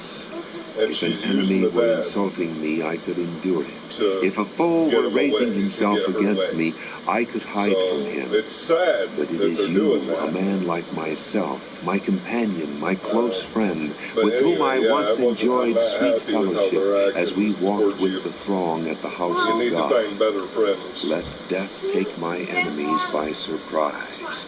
Let them Oh, go I know down what alive happened. to the grave, for evil finds lodging among It's them. exactly what happened. But I call to As soon God, as and you the had the Lord one girl saves me. over and you was going to hang Evening, out with morning, her, and noon, the other I one cry came out in over, distress, and and he then hears my voice. somebody He else came ransoms over, and me then they had unharmed to from leave. the battle They waged planned against that. me, even though many I oppose know me. they did. God, I'm who is very smart. enthroned forever, will hear them and afflict them, men Because who never that's what change their happened. ways and have no fear of God. My You go by what companion happened. attacks his friends. He violates his covenant. If it happens, His then speech that's is what smooth they as meant butter, to yet happen. war is in his heart. His I'm words sorry, are but more soothing that's what than happened. oil, yet they are drawn swords. Cast your cares on the Lord, and he will sustain you. He will never let the I don't righteous believe in fall. coincidence. But you, O God, will bring down the wicked into the pit of corruption. Bloodthirsty and deceitful men will not live out half their days. But as for me, I trust in you. Jeremiah chapter 18. This is the word that came to Jeremiah from the Lord. Go down to the potter's house, and there I will give you my message. So I went down to the potter's house, and I saw him working at the wheel. But the pot he was shaping from the clay was marred in his hands. So the potter formed it into another pot, shaping it as seemed best to him. Then the word of the Lord came to me. O house of Israel, can I not do with you as this potter does, declares the Lord? Like clay in the hand of the potter, so are you in my hand, O house of Israel. If at any time I announce that a nation or kingdom is to be uprooted, torn down, and destroyed, and if that nation I warned repents of its evil, then I will relent and not inflict on it the disaster I had planned. And if at another time I announce that a nation or kingdom is to be built up and planted, And if it does evil in my sight and does not obey me, then I will reconsider the good I had intended to do for it. Now therefore say to the people of Judah and those living in Jerusalem, this is what the Lord says. Look, I am preparing a disaster for you and devising a plan against you. So turn from your evil ways, each one of you, and reform your ways and your actions. But they will reply, it's no use. We will continue with our own plans. Each of us will follow the stubbornness of his evil heart. And therefore this is what the Lord says. Inquire among the nations, who has ever heard anything like this? A most horrible thing has been done by virgin Israel. Does the snow of Lebanon ever vanish from its rocky slopes? Do its cool waters from distant sources ever cease to flow? Yet my people have forgotten me. They burn incense to worthless idols, which made them stumble in their ways and in the ancient paths. They made them walk in bypaths and on roads not built up. Their land will be laid waste, an object of lasting scorn. All who pass by will be appalled and will shake their heads. Like a wind from the east, I will scatter them before their enemies. I will show them my back and not my face in the day of their disaster. They said, come, let's make plans against Jeremiah, for the teaching of the law by the priest will not be lost, nor will counsel from the wise, nor the word from the prophets. So come, let's attack him with our tongues and pay no attention to anything he says. Listen to me, O Lord. Hear what my accusers are saying. Should good be repaid with evil? Yet they have dug a pit for me.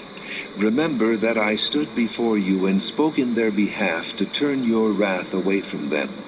So give their children over to famine. Hand them over to the power of the sword. Let their wives be made childless and widows. Let their men be put to death, their young men slain by the sword in battle. Let a cry be heard from their houses when you suddenly bring invaders against them. For they have dug a pit to capture me and have hidden snares for my feet. But you know, O Lord, all their plots to kill me. Do not forgive their crimes or blot out their sins from your sight. Let them be overthrown before you. Deal with them in the time of your anger. Job chapter 22. Then Eliphaz the Temanite replied, can a man be of benefit to God? Can even a wise man benefit him? What pleasure would it give the Almighty if you were righteous? What would he gain if your ways were blameless? Is it for your piety that he rebukes you and brings charges against you? Is not your wickedness great? Are not your sins endless? You demanded security from your brothers for no reason. You stripped men of their clothing, leaving them naked. You gave no water to the weary, and you withheld food from the hungry, though you were a powerful man owning land, an honored man living on it. And you sent widows away empty-handed and broke the strength of the fatherless. That is why snares are all around you, why sudden peril terrifies you, why it is so dark you cannot see, and why a flood of water covers you.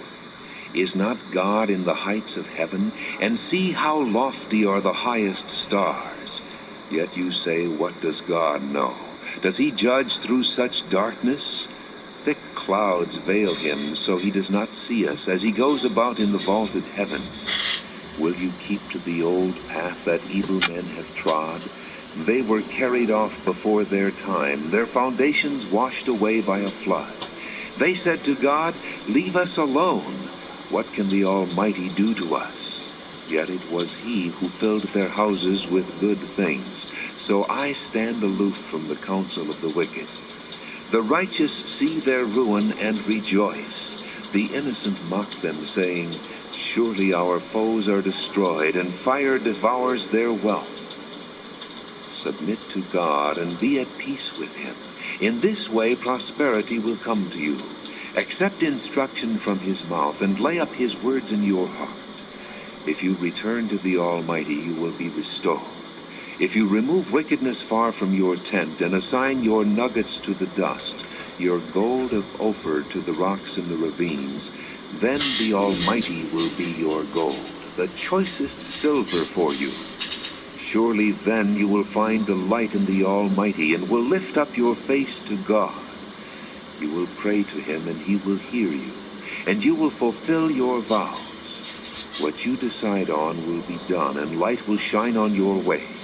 When men are brought low, and you say, "Lift them up," then he will save the downcast. He will deliver even one who is not innocent, who will be delivered through the cleanness of your hands. Deuteronomy chapter 21. If a man is found slain, lying in a field in the land the Lord your God is giving you to possess, and it is not known who killed him, your elders and judges shall go out and measure the distance from the body to the neighboring towns. Then the elders of the town nearest the body shall take a heifer that has never been worked, and has never worn a yoke, and lead her down to a valley that has not been plowed or planted, and where there is a flowing stream. There in the valley they are to break the heifer's neck. The priests, the sons of Levi, shall step forward, for the Lord your God has chosen them to minister and to pronounce blessings in the name of the Lord, and to decide all cases of dispute and assault. Then all the elders of the town nearest the body shall wash their hands over the heifer whose neck was broken in the valley, and they shall declare, "Our hands did not shed this blood, nor did our eyes see it done. Accept this atonement for your people Israel, whom you have redeemed, O Lord, and do not hold your people guilty of the blood of an innocent man." And the bloodshed will be atoned for. So you will purge from yourselves the guilt of shedding innocent blood, since you have done what is right in the eyes of the Lord. When you go to war against your enemies, and the Lord your God delivers them into your hands, and you take captives, if you notice among the captives a beautiful woman and are attracted to her, you may take her as your wife. Bring her into your home and have her shave her head, trim her nails, and put aside the clothes she was wearing when captured. After she has lived in your house and mourned her father and mother for a full month, then you may go to her and be her husband, and she shall be your wife. If you are not pleased with her, let her go wherever she wishes. You must not sell her or treat her as a slave, since you have dishonored her. If a man has 2 wives, and he loves one but not the other, and both bear him sons, but the firstborn is the son of the wife he does not love, when he wills his property to his sons, he must not give the rights of the firstborn to the son of the wife he loves in preference to his actual firstborn, the son of the wife he does not love. He must acknowledge the son of his unloved wife as the firstborn by giving him a double share of all he has. That son is the first sign of his father's strength. The right of the firstborn belongs to him. If a man has a stubborn and rebellious son who does not obey his father and mother, and will not listen to them when they discipline him, his father and mother shall take hold of him and bring him to the elders at the gate of his town. They shall say to the elders, "This son of ours is stubborn and rebellious. He will not obey us. He is a profligate and a drunkard." Then all the men of his town shall stone him to death. You must purge the evil from among you. All Israel will hear of it and be afraid. If a man guilty of a capital offense is put to death, and his body is hung on a tree, you must not leave his body on the tree overnight. Be sure to bury him that same day, because anyone who is hung on a tree is under God's curse. You must not desecrate the land the Lord your God is giving you as an inheritance. Esther chapter 5. On the 3rd day Esther put on her royal robes and stood in the inner court of the palace, in front of the king's hall. The king was sitting on his royal throne in the hall, facing the entrance. When he saw Queen Esther standing in the court, he was pleased with her, and held out to her the gold scepter that was in his hand. So Esther approached and touched the tip of the scepter. Then the king asked, "What is it, Queen Esther? What is your request? Even up to half the kingdom it will be given you." "If it pleases the king," replied Esther, "let the king, together with Haman, come today to a banquet I have prepared for him." "Bring Haman at once," the king said, "so that we may do what Esther asks." So the king and Haman went to the banquet Esther had prepared. As they were drinking wine, the king again asked Esther, "Now what is your petition? It will be given you. And what is your request? Even up to half the kingdom it will be granted." Esther replied, "My petition and my request is this. If the king regards me with favor, and if it pleases the king to grant my petition and fulfill my request, let the king and Haman come tomorrow to the banquet I will prepare for them. Then I will answer the king's question." Haman went out that day happy and in high spirits. But when he saw Mordecai at the king's gate and observed that he neither rose nor showed fear in his presence, he was filled with rage against Mordecai. Nevertheless, Haman restrained himself and went home. Calling together his friends and Zeresh his wife, Haman boasted to them about his vast wealth, his many sons, and all the ways the king had honored him, and how he had elevated him above the other nobles and officials. "And that's not all," Haman added. "I'm the only person Queen Esther invited to accompany the king to the banquet she gave, and she has invited me along with the king tomorrow. But all this gives me no satisfaction as long as I see that Jew Mordecai sitting at the king's gate." His wife Zeresh and all his friends said to him, "Have a gallows built, 75 feet high, and ask the king in the morning to have Mordecai hanged on it. Then go with the king to the dinner and be happy."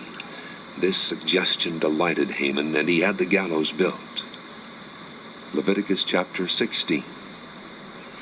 The Lord spoke to Moses after the death of the 2 sons of Aaron, who died when they approached the Lord.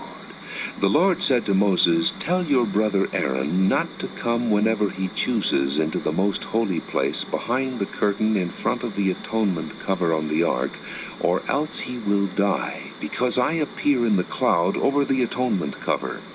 This is how Aaron is to enter the sanctuary area, with a young bull for a sin offering, and a ram for a burnt offering. He is to put on the sacred linen tunic with linen undergarments next to his body. He is to tie the linen sash around him and put on the linen turban. These are sacred garments, so he must bathe himself with water before he puts them on. From the Israelite community he is to take 2 male goats for a sin offering and a ram for a burnt offering. Aaron is to offer the bull for his own sin offering to make atonement for himself and his household. Then he is to take the 2 goats and present them before the Lord at the entrance to the tent of meeting. He is to cast lots for the 2 goats, 1 lot for the Lord and the other for the scapegoat. Aaron shall bring the goat whose lot falls to the Lord and sacrifice it for a sin offering. But the goat chosen by lot as the scapegoat shall be presented alive before the Lord to be used for making atonement by sending it into the desert as a scapegoat. Aaron shall bring the bull for his own sin offering to make atonement for himself and his household, and he is to slaughter the bull for his own sin offering.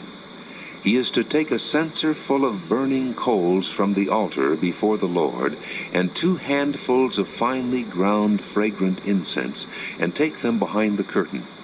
He is to put the incense on the fire before the Lord, and conceal the atonement cover above the testimony, so that he will not die. He is to take some of the bull's blood, and with his fingers sprinkle it on the front of the atonement cover.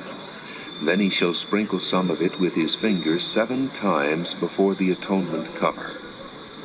He shall then slaughter the goat for the sin offering for the people, and take its blood behind the curtain, and do with it as he did with the bull's blood. He shall sprinkle it on the atonement cover and in front of it. In this way he will make atonement for the most holy place, because of the uncleanness and rebellion of the Israelites, whatever their sins have been. He is to do the same for the tent of meeting, which is among them in the midst of their uncleanness. No one is to be in the tent of meeting from the time Aaron goes in to make atonement in the most holy place until he comes out, having made atonement for himself, his household, and the whole community of Israel. Then he shall come out to the altar that is before the Lord and make atonement for it. He shall take some of the bull's blood and some of the goat's blood, and put it on all the horns of the altar. He shall sprinkle some of the blood on it with his fingers 7 times to cleanse it, and to consecrate it from the uncleanness of the Israelites. When Aaron has finished making atonement for the most holy place, the tent of meeting and the altar, he shall bring forward the live goat. He is to lay both hands on the head of the live goat and confess over it all the wickedness and rebellion of the Israelites, all their sins, and put them on the goat's head. He shall send the goat away into the desert in the care of a man appointed for the task. The goat will carry on itself all their sins to a solitary place, and the man shall release it in the desert. Then Aaron is to go into the tent of meeting and take off the linen garments he put on before he entered the most holy place, and he is to leave them there. He shall bathe himself with water in a holy place, and put on his regular garments. Then he shall come out and sacrifice the burnt offering for himself and the burnt offering for the people, to make atonement for himself and for the people. He shall also burn the fat of the sin offering on the altar. The man who releases the goat as a scapegoat must wash his clothes and bathe himself with water. Afterward he may come into the camp. The bull and the goat for the sin offerings, whose blood was brought into the most holy place to make atonement, must be taken outside the camp. Their hides, flesh, and offal are to be burned up. The man who burns them must wash his clothes and bathe himself with water. Afterward he may come into the camp. This is to be a lasting ordinance for you. On the 10th day of the 7th month you must deny yourselves and not do any work, whether native-born or an alien living among you, because on this day atonement will be made for you, to cleanse you. Then before the Lord you will be clean from all your sins. It is a Sabbath of rest, and you must deny yourselves. It is a lasting ordinance. The priest who is anointed and ordained to succeed his father as high priest is to make atonement.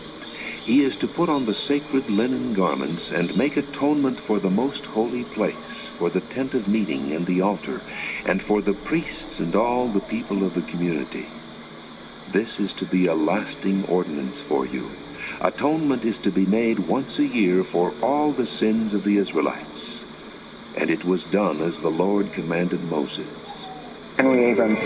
I've been trying to get JJ for years and years and years, and finally he said yes. And in those days, the tribe of the Danites was seeking a place of their own. Too. They work together in this magic way that I think only family can do. And then, when you add Sarah Pichelli to the mix, I mean, come on. So having these geniuses working together on Spider-Man, the greatest fictional character of all time, couldn't be better. The thing I'm most excited about, I think, in this book is getting to tell a story that is in this format is new to me, and something that has been incredibly fun and challenging in really surprising ways, but something that has been sort of a thrill. I mean, Spider-Man in general has been one of the most interesting superhero characters to me. How when he gets stronger, his problems get bigger. So I think that was a large focus on our series, was him as a person and not just him as a mask. So how does he deal with these real issues? It's been a pleasure exploring that.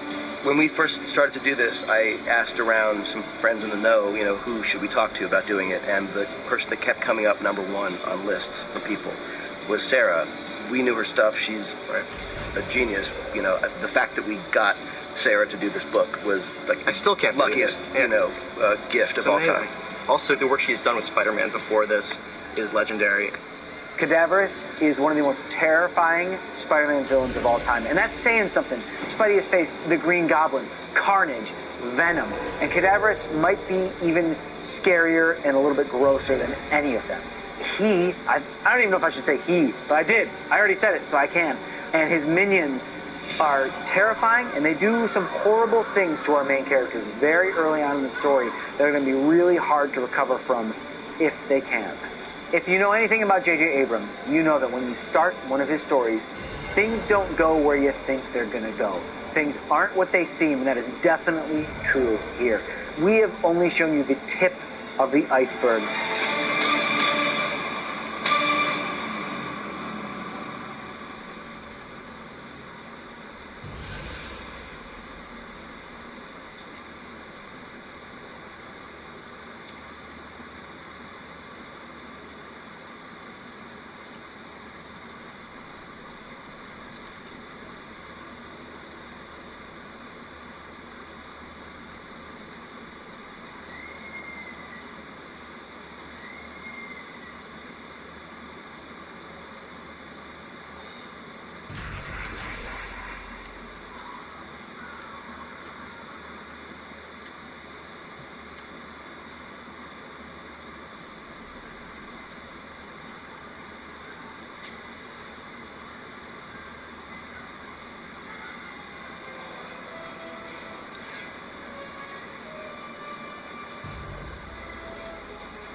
may be able to use this item against them. I am not pleased with this arrangement either. I can sense an excellent connection to this creative rare item of yours.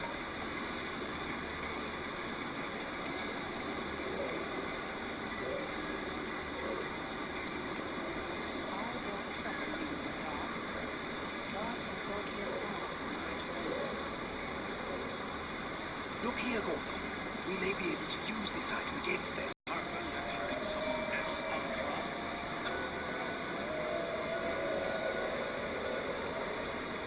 The Red Wizards have the hardest work.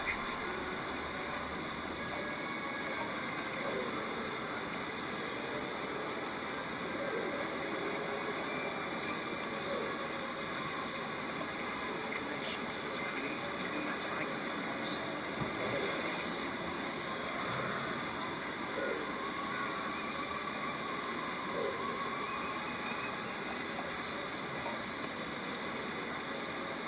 I am not pleased with this arrangement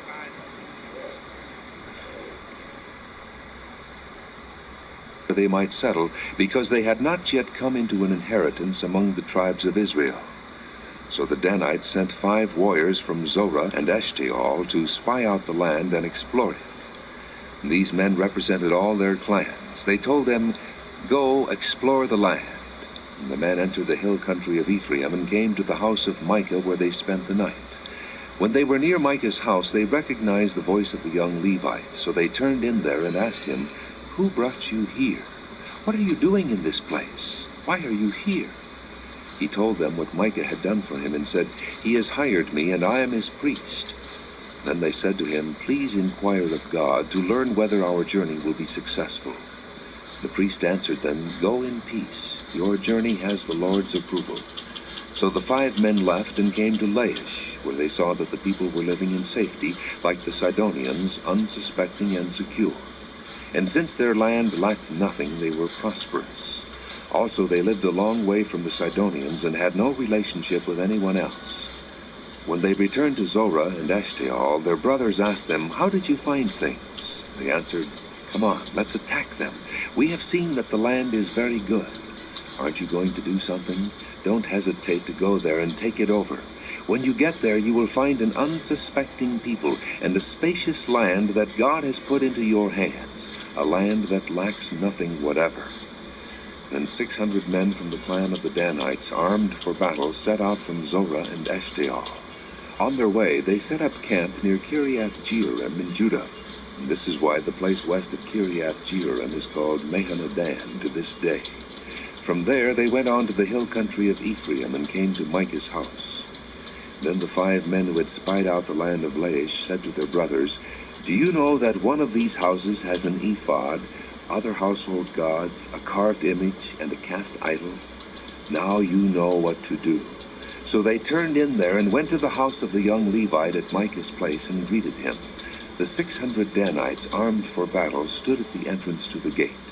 The 5 men who had spied out the land went inside and took the carved image, the ephod, the other household gods, and the cast idol, while the priest and the 600 armed men stood at the entrance to the gate.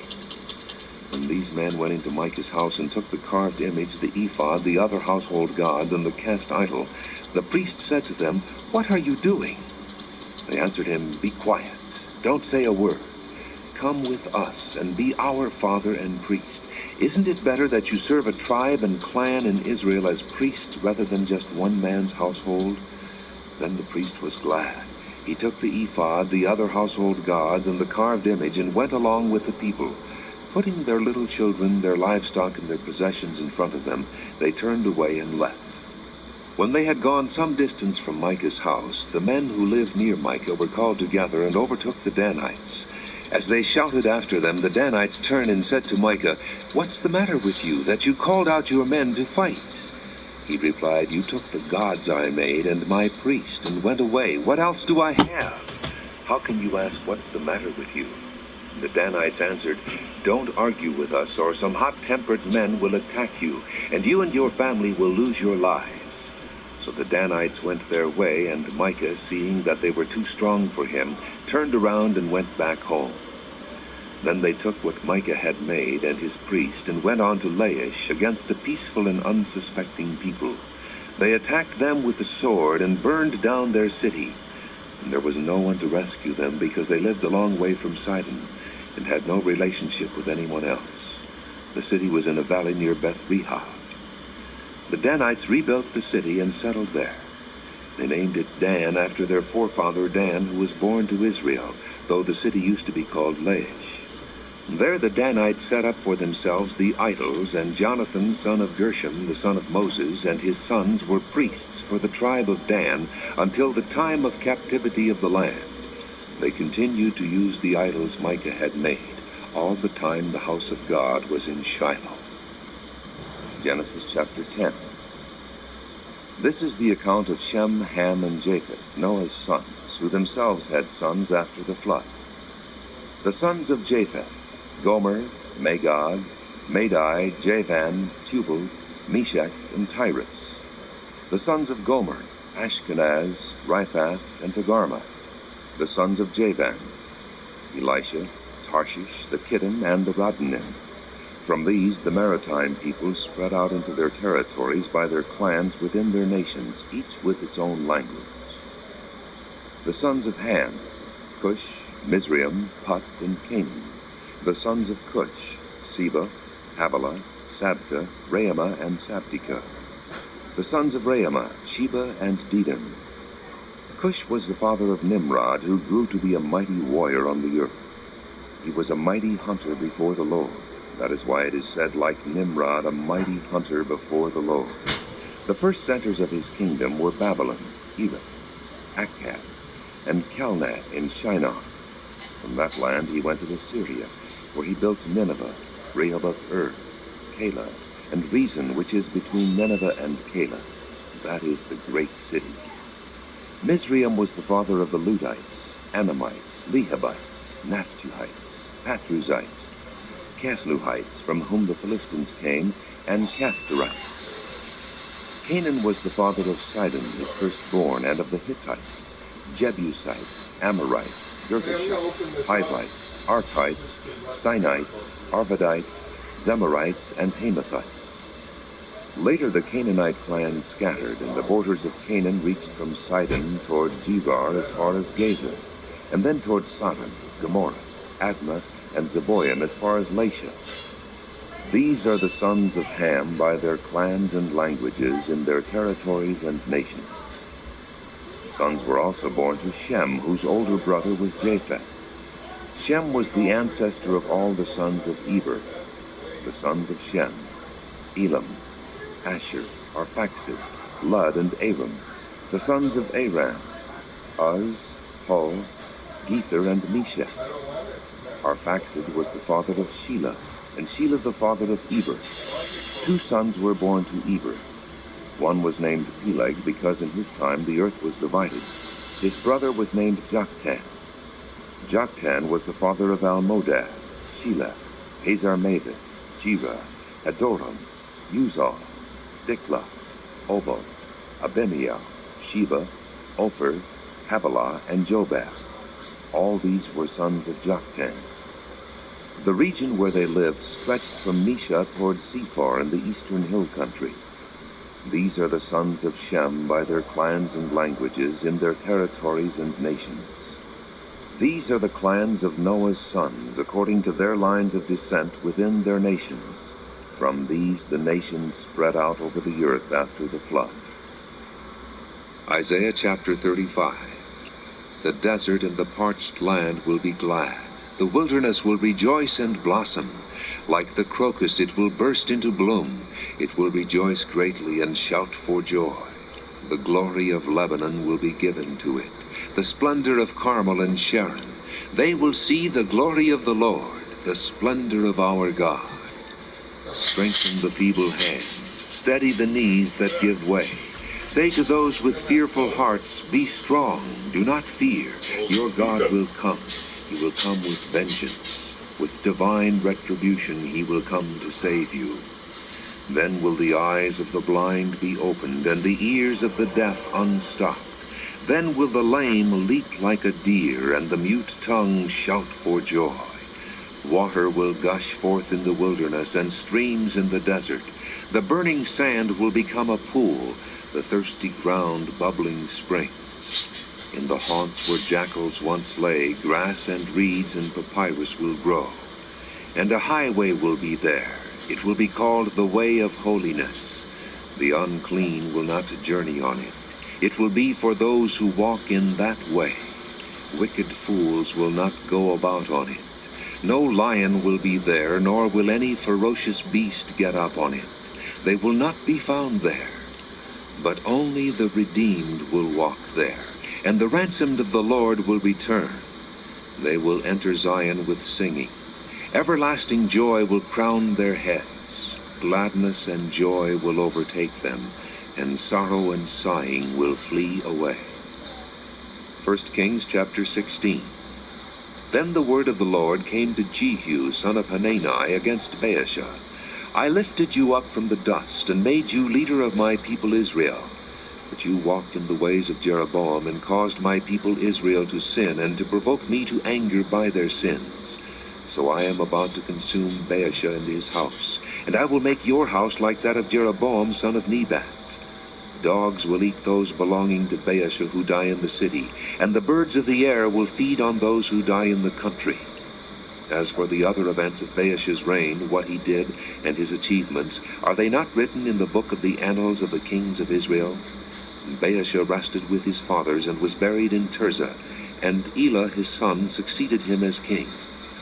Moreover, the word of the Lord came through the prophet Jehu, son of Hanani, to Baasha and his house, because of all the evil he had done in the eyes of the Lord, provoking him to anger by the things he did, and becoming like the house of Jeroboam, and also because he destroyed it. In the 26th year of Asa, king of Judah, Elah, son of Baasha, became king of Israel, and he reigned in Tirzah 2 years. Zimri, one of his officials, who had command of half his chariots, plotted against him. Elah was in Tirzah at the time, getting drunk in the home of Arza, the man in charge of the palace at Tirzah. Zimri came in, struck him down, and killed him in the 27th year of Asa, king of Judah. Then he succeeded him as king. As soon as he began to reign and was seated on the throne, he killed off Baasha's whole family. He did not spare a single male, whether relative or friend. So Zimri destroyed the whole family of Baasha, in accordance with the word of the Lord spoken against Baasha through the prophet Jehu, because of all the sins Baasha and his son Elah had committed, and had caused Israel to commit, so that they provoked the Lord, the God of Israel, to anger by their worthless idols. As for the other events of Elah's reign, and all he did, are they not written in the book of the annals of the kings of Israel? In the 27th year of Asa, king of Judah, Zimri reigned in Tirzah 7 days. The army was encamped near Gibbethon, and he went into the citadel of the royal palace, and set the palace on fire around him. So he died, because of the sins he had committed, doing evil in the eyes of the Lord, and walking in the ways of Jeroboam, and in the sin he had committed and had caused Israel to commit. As for the other events of Zimri's reign and the rebellion he carried out, are they not written in the book of the annals of the kings of Israel? Then the people of Israel were split into 2 factions, half supporting Tibni, son of Ginath, for king, and the other half supported Omri. But Omri's followers proved stronger than those of Tibni, son of Ginath. So Tibni died, and Omri became king. In the 31st year of Asa, king of Judah, Omri became king of Israel, and he reigned 12 years, 6 of them in Tirzah. He bought the hill of Samaria from Shemer for 2 talents of silver, and built a city on the hill, calling it Samaria, after Shemer, the name of the former owner of the hill. But Omri did evil in the eyes of the Lord, and sinned more than all those before him. He walked in all the ways of Jeroboam, son of Nebat, and in his sin which he had caused Israel to commit, so that they provoked the Lord, the God of Israel, to anger by their worthless idols. As for the other events of Omri's reign, what he did and the things he achieved, are they not written in the book of the annals of the kings of Israel? Omri rested with his fathers and was buried in Samaria. and Ahab his son succeeded him as king.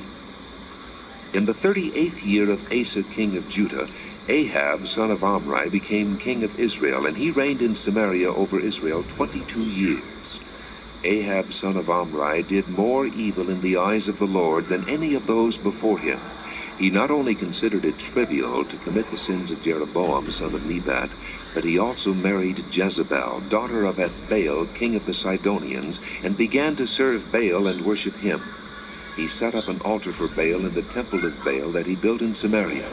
Ahab also made an Asherah pole, and did more to provoke the Lord, the God of Israel, to anger than did all the kings of Israel before him. In Ahab's time, Hiel of Beth built Jericho. He laid its foundations at the cost of his firstborn son Abiram, and he set up its gates at the cost of his youngest son Segub, in accordance with the word of the Lord spoken by Joshua son of Nun. Deuteronomy chapter 30. When all these blessings and curses I have set before you come upon you, and you take them to heart wherever the Lord your God disperses you among the nations, and when you and your children return to the Lord your God, and obey him with all your heart and with all your soul, according to everything I command you today, then the Lord your God will restore your fortunes and have compassion on you, and gather you again from all the nations where he scattered you. Even if you have been banished to the most distant land under the heavens, from there the Lord your God will gather you and bring you back. He will bring you to the land that belonged to your fathers, and you will take possession of it. He will make you more prosperous and numerous than your fathers. The Lord your God will circumcise your hearts and the hearts of your descendants, so that you may love him with all your heart and with all your soul, and live.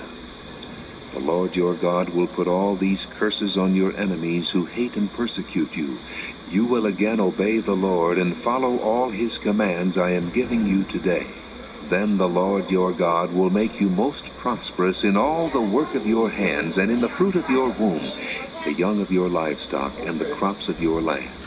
The Lord will again delight in you and make you prosperous, just as he delighted in your fathers, if you obey the Lord your God and keep his commands and decrees that are written in this book of the law, and turn to the Lord your God with all your heart and with all your soul. Okay. Now what I am commanding you today is not too difficult for you or beyond your reach. It is not up in heaven so that you have to ask, who will ascend into heaven to get it and proclaim it to us, so we may obey it? Nor is it beyond the sea, so that you have to ask, who will cross the sea to get it and proclaim it to us, so we may obey it? No, the word is very near you. It is in your mouth and in your heart, so you may obey it. See, I set before you today life and prosperity, death and destruction. For I command you today to love the Lord your God, to walk in his ways, and to keep his commands, decrees, and laws. Then you will live and increase, and the Lord your God will bless you in the land you are entering to possess. But if your heart turns away and you are not obedient, and if you are drawn away to bow down to other gods and worship them, I declare to you this day that you will certainly be destroyed. You will not live long in the land you are crossing the Jordan to enter and possess. This day I call heaven and earth as witnesses against you, that I have set before you life and death, blessings and curses. Now choose life, so that you and your children may live, and that you may love the Lord your God. Listen to his voice and hold fast to him. For the Lord is your life, and he will give you many years in the land he swore to give to your fathers, Abraham, Isaac, and Jacob. Isaiah chapter 40. Comfort my people, says your God.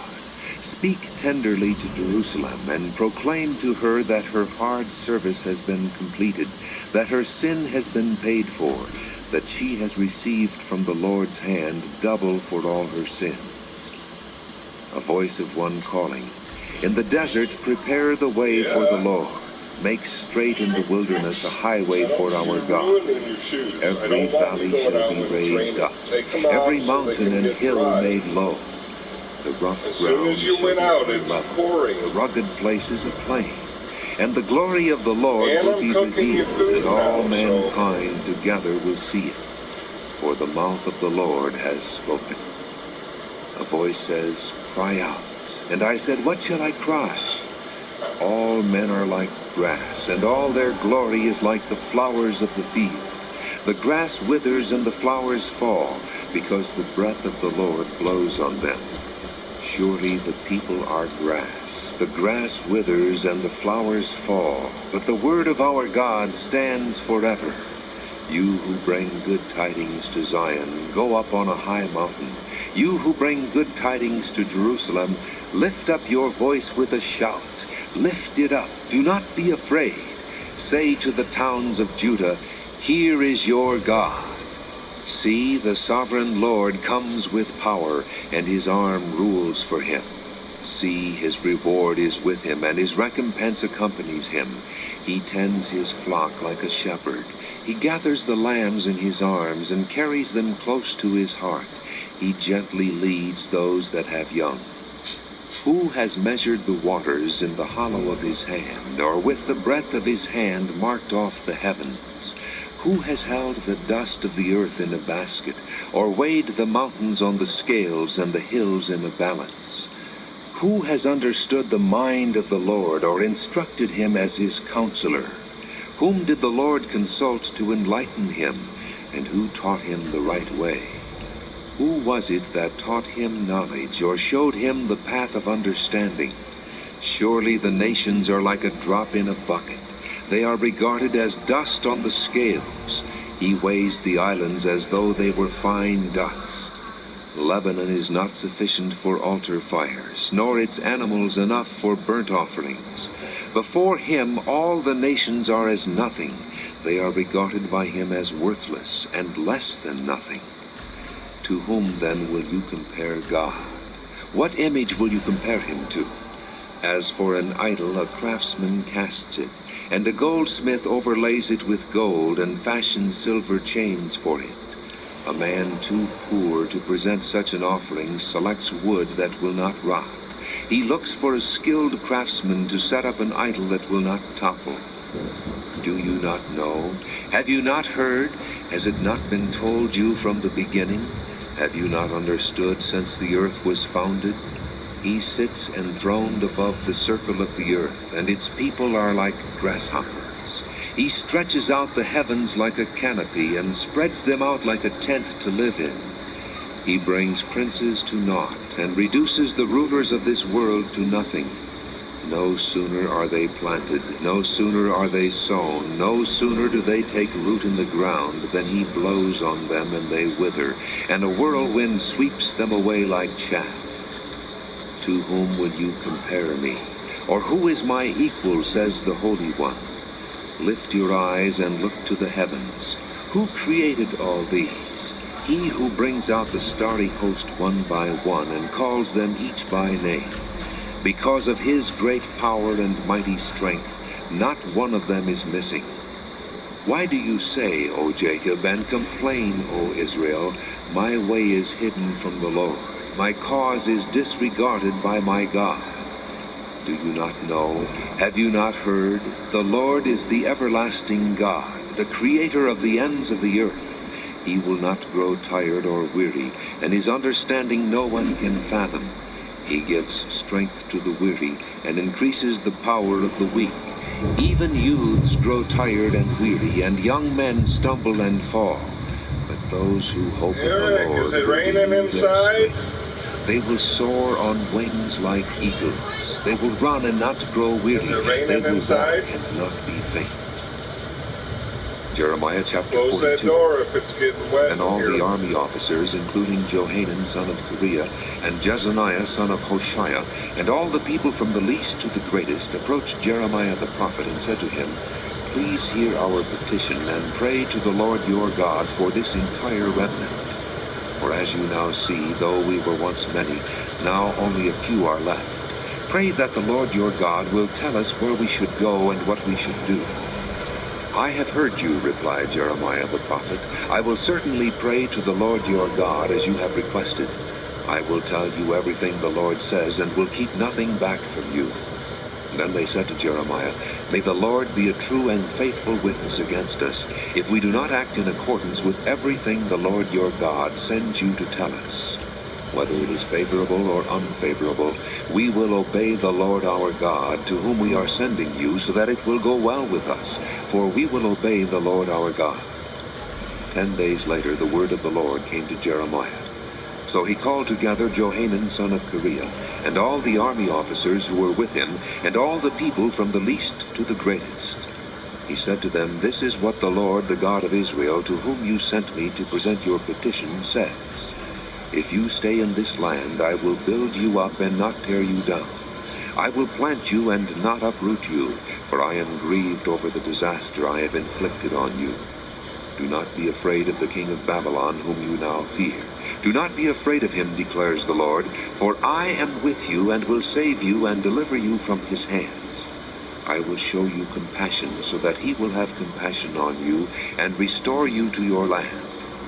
However, if you say, 'We will not stay in this land,' and so disobey the Lord your God, and if you say, 'No, we will go and live in Egypt, where we will not see war or hear the trumpet or be hungry for bread,' then hear the word of the Lord, O remnant of Judah. This is what the Lord Almighty, the God of Israel, says. If you are determined to go to Egypt, and you do go to settle there, then the sword you fear will overtake you there, and the famine you dread will follow you into Egypt, and there you will die. Indeed, all who are determined to go to Egypt to settle there will die by the sword, famine, and plague. Not one of them will survive or escape the disaster I will bring on them. This is what the Lord Almighty, the God of Israel, says. As my anger and wrath have been poured out on those who lived in Jerusalem, so will my wrath be poured out on you when you go to Egypt. You will be an object of cursing and horror, of condemnation and reproach. You will never see this place again. O remnant of Judah, the Lord has told you, do not go to Egypt. Be sure of this. I warn you today that you made a fatal mistake when you sent me to the Lord your God and said, 'Pray to the Lord our God for us. Tell us everything he says, and we will do it.' I have told you today, but you still have not obeyed the Lord your God in all he sent me to tell you. So now be sure of this. You will die by the sword, famine, and plague in the place where you want to go to settle." Deuteronomy chapter 8. Be careful to follow every command I am giving you today, so that you may live and increase, and may enter and possess the land that the Lord promised on oath to your forefathers. Remember how the Lord your God led you all the way in the desert these 40 years to humble you and to test you, in order to know what was in your heart, whether or not you would keep his commands. He humbled you, causing you to hunger, and then feeding you with manna, which neither you nor your fathers had known, to teach you that man does not live on bread alone, but on every word that comes from the mouth of the Lord. Your clothes did not wear out, and your feet did not swell during these 40 years. Know then in your heart that as a man disciplines his son, so the Lord your God disciplines you. Observe the commands of the Lord your God, walking in his ways and revering him.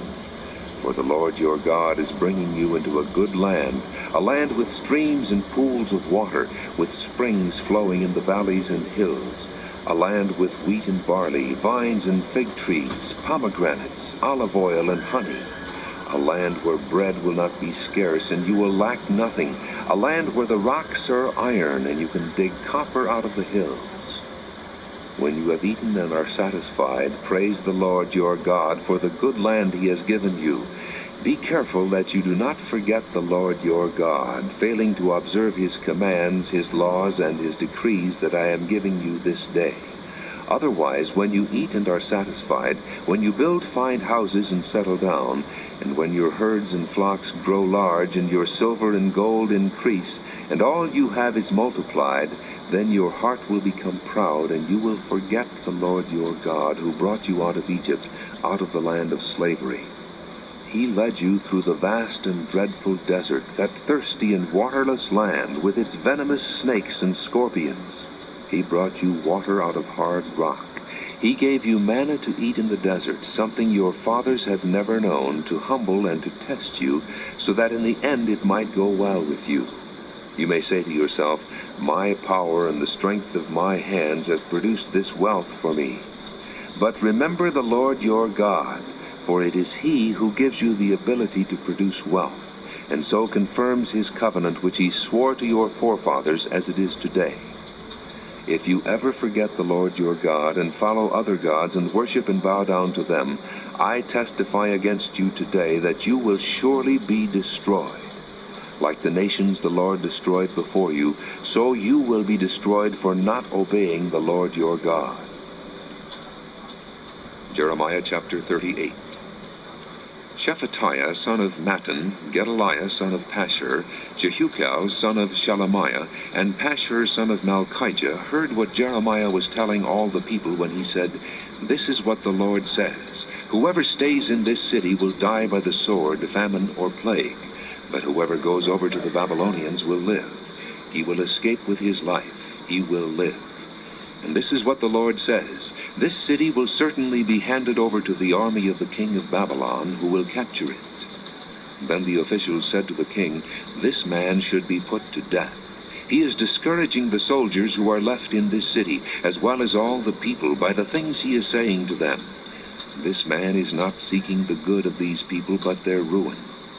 He is in your hands, King Zedekiah answered. The king can do nothing to oppose you. So they took Jeremiah and put him into the cistern of Malchijah, the king's son, which was in the courtyard of the guard. They lowered Jeremiah by ropes into the cistern. It had no water in it, only mud, and Jeremiah sank down into the mud. But Ebed-Melech, a Cushite, an official in the royal palace, heard that they had put Jeremiah into the cistern. While the king was sitting in the Benjamin gate, Ebed-Melech went out of the palace and said to him, My lord the king, these men have acted wickedly, and all they have done to Jeremiah the prophet. They have thrown him into a cistern, where he will starve to death when there is no longer any bread in the city. Then the king commanded Ebed-Melech the Cushite, Take 30 men from here with you, and lift Jeremiah the prophet out of the cistern before he dies. So Ebed-Melech took the men with him, and went to a room under the treasury in the palace. He took some old rags and worn-out clothes from there, and let them down with ropes to Jeremiah in the cistern. Ebed-Melech the Cushite said to Jeremiah, Put these old rags and worn-out clothes under your arms to pad the ropes. Jeremiah did so, and they pulled him up with the ropes and lifted him out of the cistern. And Jeremiah remained in the courtyard of the guard. Then King Zedekiah sent for Jeremiah the prophet, and had him brought to the third entrance to the temple of the Lord. I am going to ask you something, the king said to Jeremiah. Do not hide anything from me. Jeremiah said to Zedekiah, If I give you an answer, will you not kill me? Even if I did give you counsel, you would not listen to me. But King Zedekiah swore this oath secretly to Jeremiah, As surely as the Lord lives, who has given us breath, I will neither kill you nor hand you over to those who are seeking your life. Then Jeremiah said to Zedekiah, This is what the Lord God Almighty, the God of Israel, says. If you surrender to the officers of the king of Babylon, your life will be spared, and this city will not be burned down. You and your family will live. But if you will not surrender to the officers of the king of Babylon, this city will be handed over to the Babylonians, and they will burn it down. You yourself will not escape from their hands. King Zedekiah said to Jeremiah, I am afraid of the Jews who have gone over to the Babylonians, for the Babylonians may hand me over to them, and they will mistreat me. They will not hand you over, Jeremiah replied. Obey the Lord by doing what I tell you. Then it will go well with you, and your life will be spared. But if you refuse to surrender, this is what the Lord has revealed to me. All the women left in the palace of the king of Judah will be brought out to the officials of the king of Babylon. Those women will say to you, They misled you and overcame you, those trusted friends of yours. Your feet are sunk in the mud. Your friends have deserted you. All your wives and children will be brought out to the Babylonians. You yourself will not escape from their hands, but will be captured by the king of Babylon, and this city will be burned down. And then Zedekiah said to Jeremiah, Do not let anyone know about this conversation, or you may die. If the officials hear that I talked with you, and they come to you and say, Tell us what you said to the king, and what the king said to you, do not hide it from us, or we will kill you, Then tell them, I was pleading with the king not to send me back to Jonathan's house to die there." All the officials did come to Jeremiah and question him, and he told them everything the king had ordered him to say. So they said no more to him, for no one had heard his conversation with the king. And Jeremiah remained in the courtyard of the guard until the day Jerusalem was captured. Genesis chapter 39. Now Joseph had been taken down to Egypt. Potiphar, an Egyptian who was one of Pharaoh's officials, the captain of the guard, bought him from the Ishmaelites who had taken him there. The Lord was with Joseph, and he prospered, and he lived in the house of his Egyptian master. When his master saw that the Lord was with him, and that the Lord gave him success in everything he did, Joseph found favor in his eyes and became his attendant. Potiphar put him in charge of his household, and he entrusted to his care everything he owned. From the time he put him in charge of his household and of all that he owned, the Lord blessed the household of the Egyptian because of Joseph. The blessing of the Lord was on everything Potiphar had, both in the house and in the field. So he left in Joseph's care everything he had. With Joseph in charge, he did not concern himself with anything except the food he ate. Now Joseph was well built and handsome, and after a while his master's wife took notice of Joseph and said, "Come to bed with me." But he refused. "With me in charge," he told her, "my master does not concern himself with anything in the house. Everything he owns he has entrusted to my care. No one is greater in this house than I am. My master has withheld nothing from me except you, because you are his wife. How then could I do such a wicked thing and sin against God?" And though she spoke to Joseph day after day, he refused to go to bed with her. One day he went into the house to attend to his duties, and none of the household servants was inside. She caught him by his cloak and said, "Come to bed with me." But he left his cloak in her hand and ran out of the house. When she saw that he had left his cloak in her hand and had run out of the house, she called her household servants. "Look," she said to them, "this Hebrew has been brought to us to make sport of us. He came in here to sleep with me, but I screamed. When he heard me scream for help, he left his cloak beside me and ran out of the house." She kept his cloak beside her until his master came home. Then she told him this story: "That Hebrew slave you brought us came to me to make sport of me. But as soon as I screamed for help, he left his cloak beside me and ran out of the house." When his master heard the story his wife told him, saying, "This is how your slave treated me," he burned with anger. Joseph's master took him and put him in prison, the place where the king's prisoners were confined.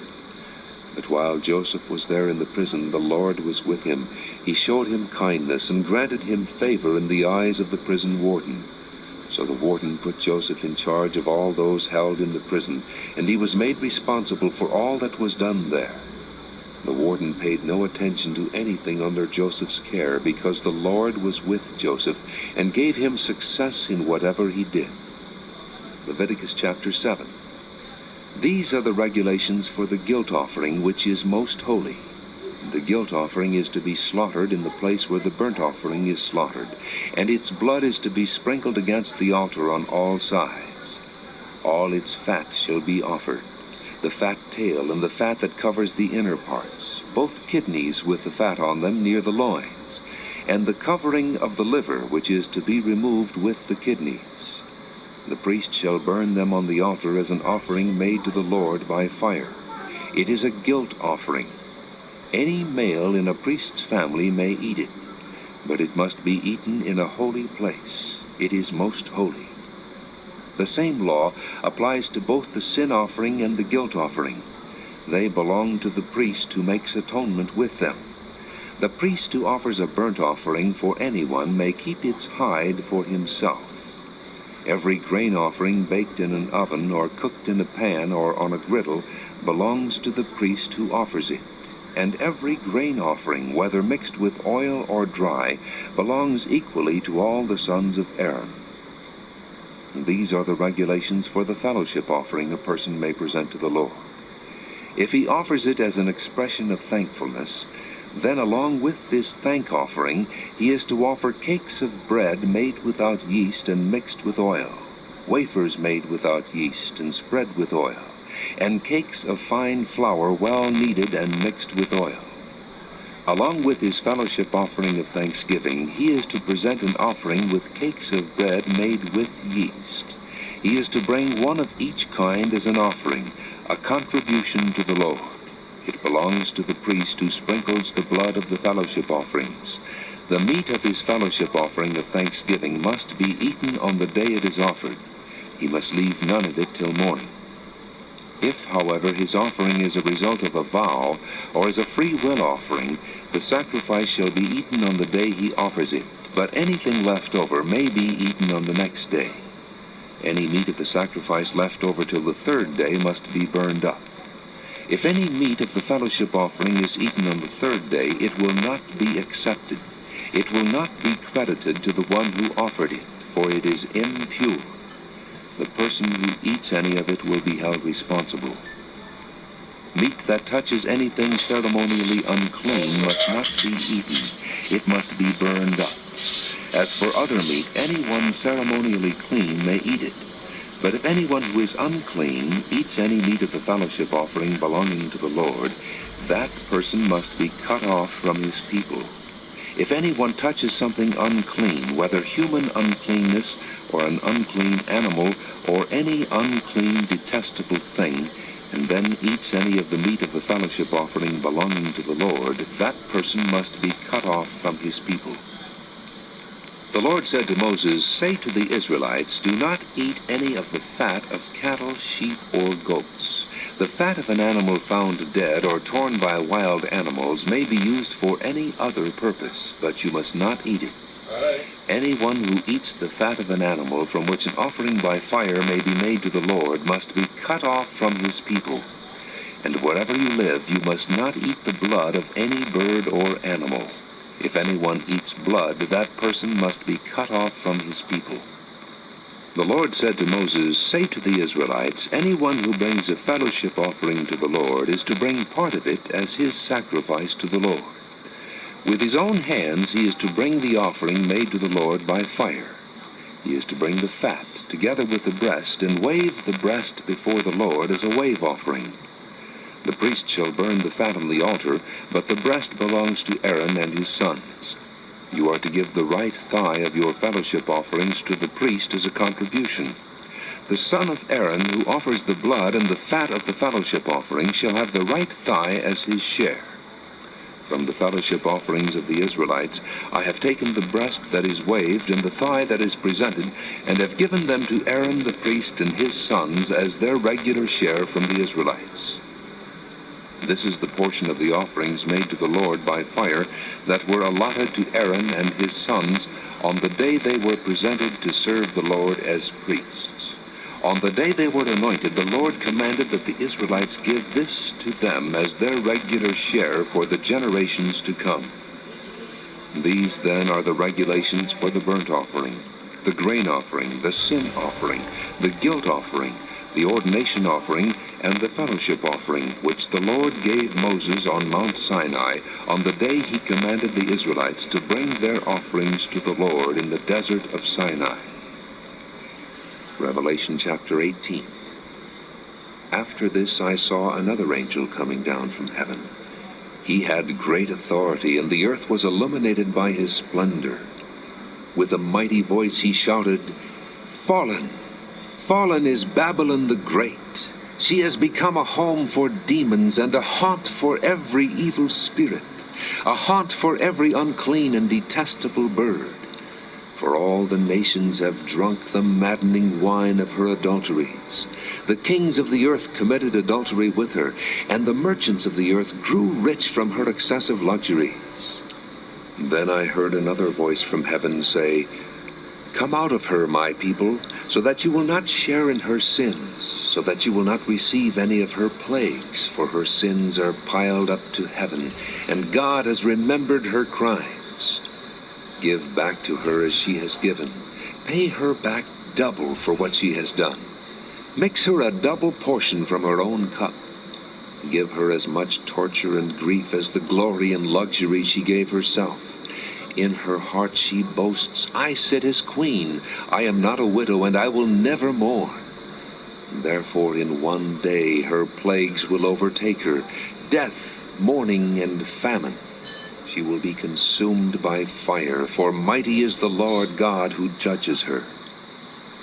When the kings of the earth who committed adultery with her and shared her luxury see the smoke of her burning, they will weep and mourn over her. Terrified at her torment, they will stand far off and cry, Woe! Woe, O great city, O Babylon, city of power! In 1 hour your doom has come. The merchants of the earth will weep and mourn over her, because no one buys their cargoes anymore. Cargoes of gold, silver, precious stones and pearls, fine linen, purple, silk and scarlet cloth, every sort of citron wood, and articles of every kind made of ivory, costly wood, bronze, iron, and marble, cargoes of cinnamon and spice, of incense, myrrh and frankincense, of wine and olive oil, of fine flour and wheat, cattle and sheep, horses and carriages, and bodies and souls of men. They will say, the fruit you longed for is gone from you. All your riches and splendor have vanished, never to be recovered. The merchants who sold these things and gained their wealth from her will stand far off, terrified at her torment. They will weep and mourn and cry out, Woe! Woe, O great city, dressed in fine linen, purple and scarlet, and glittering with gold, precious stones, and pearls. In 1 hour such great wealth has been brought to ruin. Every sea captain and all who travel by ship, the sailors and all who earn their living from